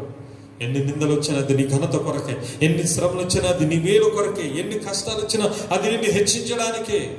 ఎంతకాలం అంటే కొంచెం కాలమే. నిన్ను పరిపూర్ణుడిగా చేయడానికి దేవుని చిత్తం ఉంది. నిన్ను పరిపూర్ణత చేయాలి. అందుకే నీకు ట్రైనింగ్ శ్రమలు. ఎందుకంటే దేవుడు నిన్ను అత్యున్నత స్థితిలో వాడుకోవాలని ఆశపడుతున్నాడని మాట్లాడేది స్తోత్రాలయ్యా. అందుకే శ్రమల ద్వారా నీకు ఓర్పు కలగాలని, ఆ పరీక్ష ద్వారా నీకు నిరీక్షణ కలిగి ఆయన చేతి పాత్ర నువ్వు మారాలని, నిన్ను ఉన్నత స్థితిలో వాడుకోవాలని దేవుని చిత్తమైన కలిగి శ్రమలు అనుభవించాడు ఈ జీవితంలో. దాన్ని బట్టి నువ్వు చేయవలసింది ఒకటే ప్రార్థన. ఆ శ్రమల బట్టి దేవుని స్తుతించు, ఆ శ్రమల బట్టి దేవుని ప్రార్థించు. నీకు వచ్చిన ప్రతి శ్రమ బట్టి కూడా దేవుని స్తుతించడం నేర్చుకో. నీకున్న ప్రతి శోధన బట్టి స్తుతించడం నేర్చుకో. సోదరుడా, ప్రభా నాయన ఈరోజు నాతో మాట్లాడి వాక్యము బిడ్డల హృదయాలు నిలబెట్టి మనం ప్రార్థన చేస్తున్నాం. ఈ వాక్య ప్రకారమైన జీవితం వారికి ఇచ్చి ఈ 3 బాప్తిస్మాలు పొందిన వ్యక్తి పరిపూర్ణుడు అవుతాడు. పరిపూర్ణుడు అవుతాడు, పరలోకానికి చేర్చబడతాడని మాట్లాడతాడు. ఎంతమంది నాయన ఈ యొక్క ఆదివారం విశ్రాంతి దినని వాక్యం వింటారు, వారందరినీ కూడా మీరు దర్శించి వాక్యం వారి హృదయంలో నాటమని, వాక్య ప్రకారమైన జీవితం వారికి దయచేయమని ప్రభా తండ్రి నాయన. తండ్రి భయము పిరికితనం తీసివే తండ్రి, అవిశ్వాసం తీసివేయమని సమస్తము కూడా మీ హస్తాలకు చెప్తాం. నజరేయుడైన క్రీస్తు యేసు నామములో మిక్కిలి వినంగా బ్రతిమలాడి ప్రార్థించి వేడుకున్న పరమ తండ్రి, ఆమేన్. యేసు రక్తమే జయం, సిలువ రక్తమే జయం. యేసు నామమునకి సంపూర్ణ విజయం కలుగును గాక. సమస్త మహిమ ఘనత ప్రభావములు తండ్రి కుమార పరిశుద్ధాత్మ దేవునికి సదాకాలం చెందును గాక. ఆమేన్. తండ్రి అయిన మన దేవుని ప్రేమ, ప్రభువైన యేసు క్రీస్తు కృప, రక్షణ, పరిశుద్ధాత్మ దేవుని సహాయం మోకరించిన ఒక సర్వలోకని ప్రియ బిడ్డలందరికీ ఇప్పుడు ఎల్లప్పుడూ సదాకాలం తోడే దీవించి ఆశీర్వదించును గాక. ఆమేన్, ఆమేన్, ఆమేన్. అందరికీ వందనాలు. దేవుడు మిమ్మల్ని దీవించును. God bless you all.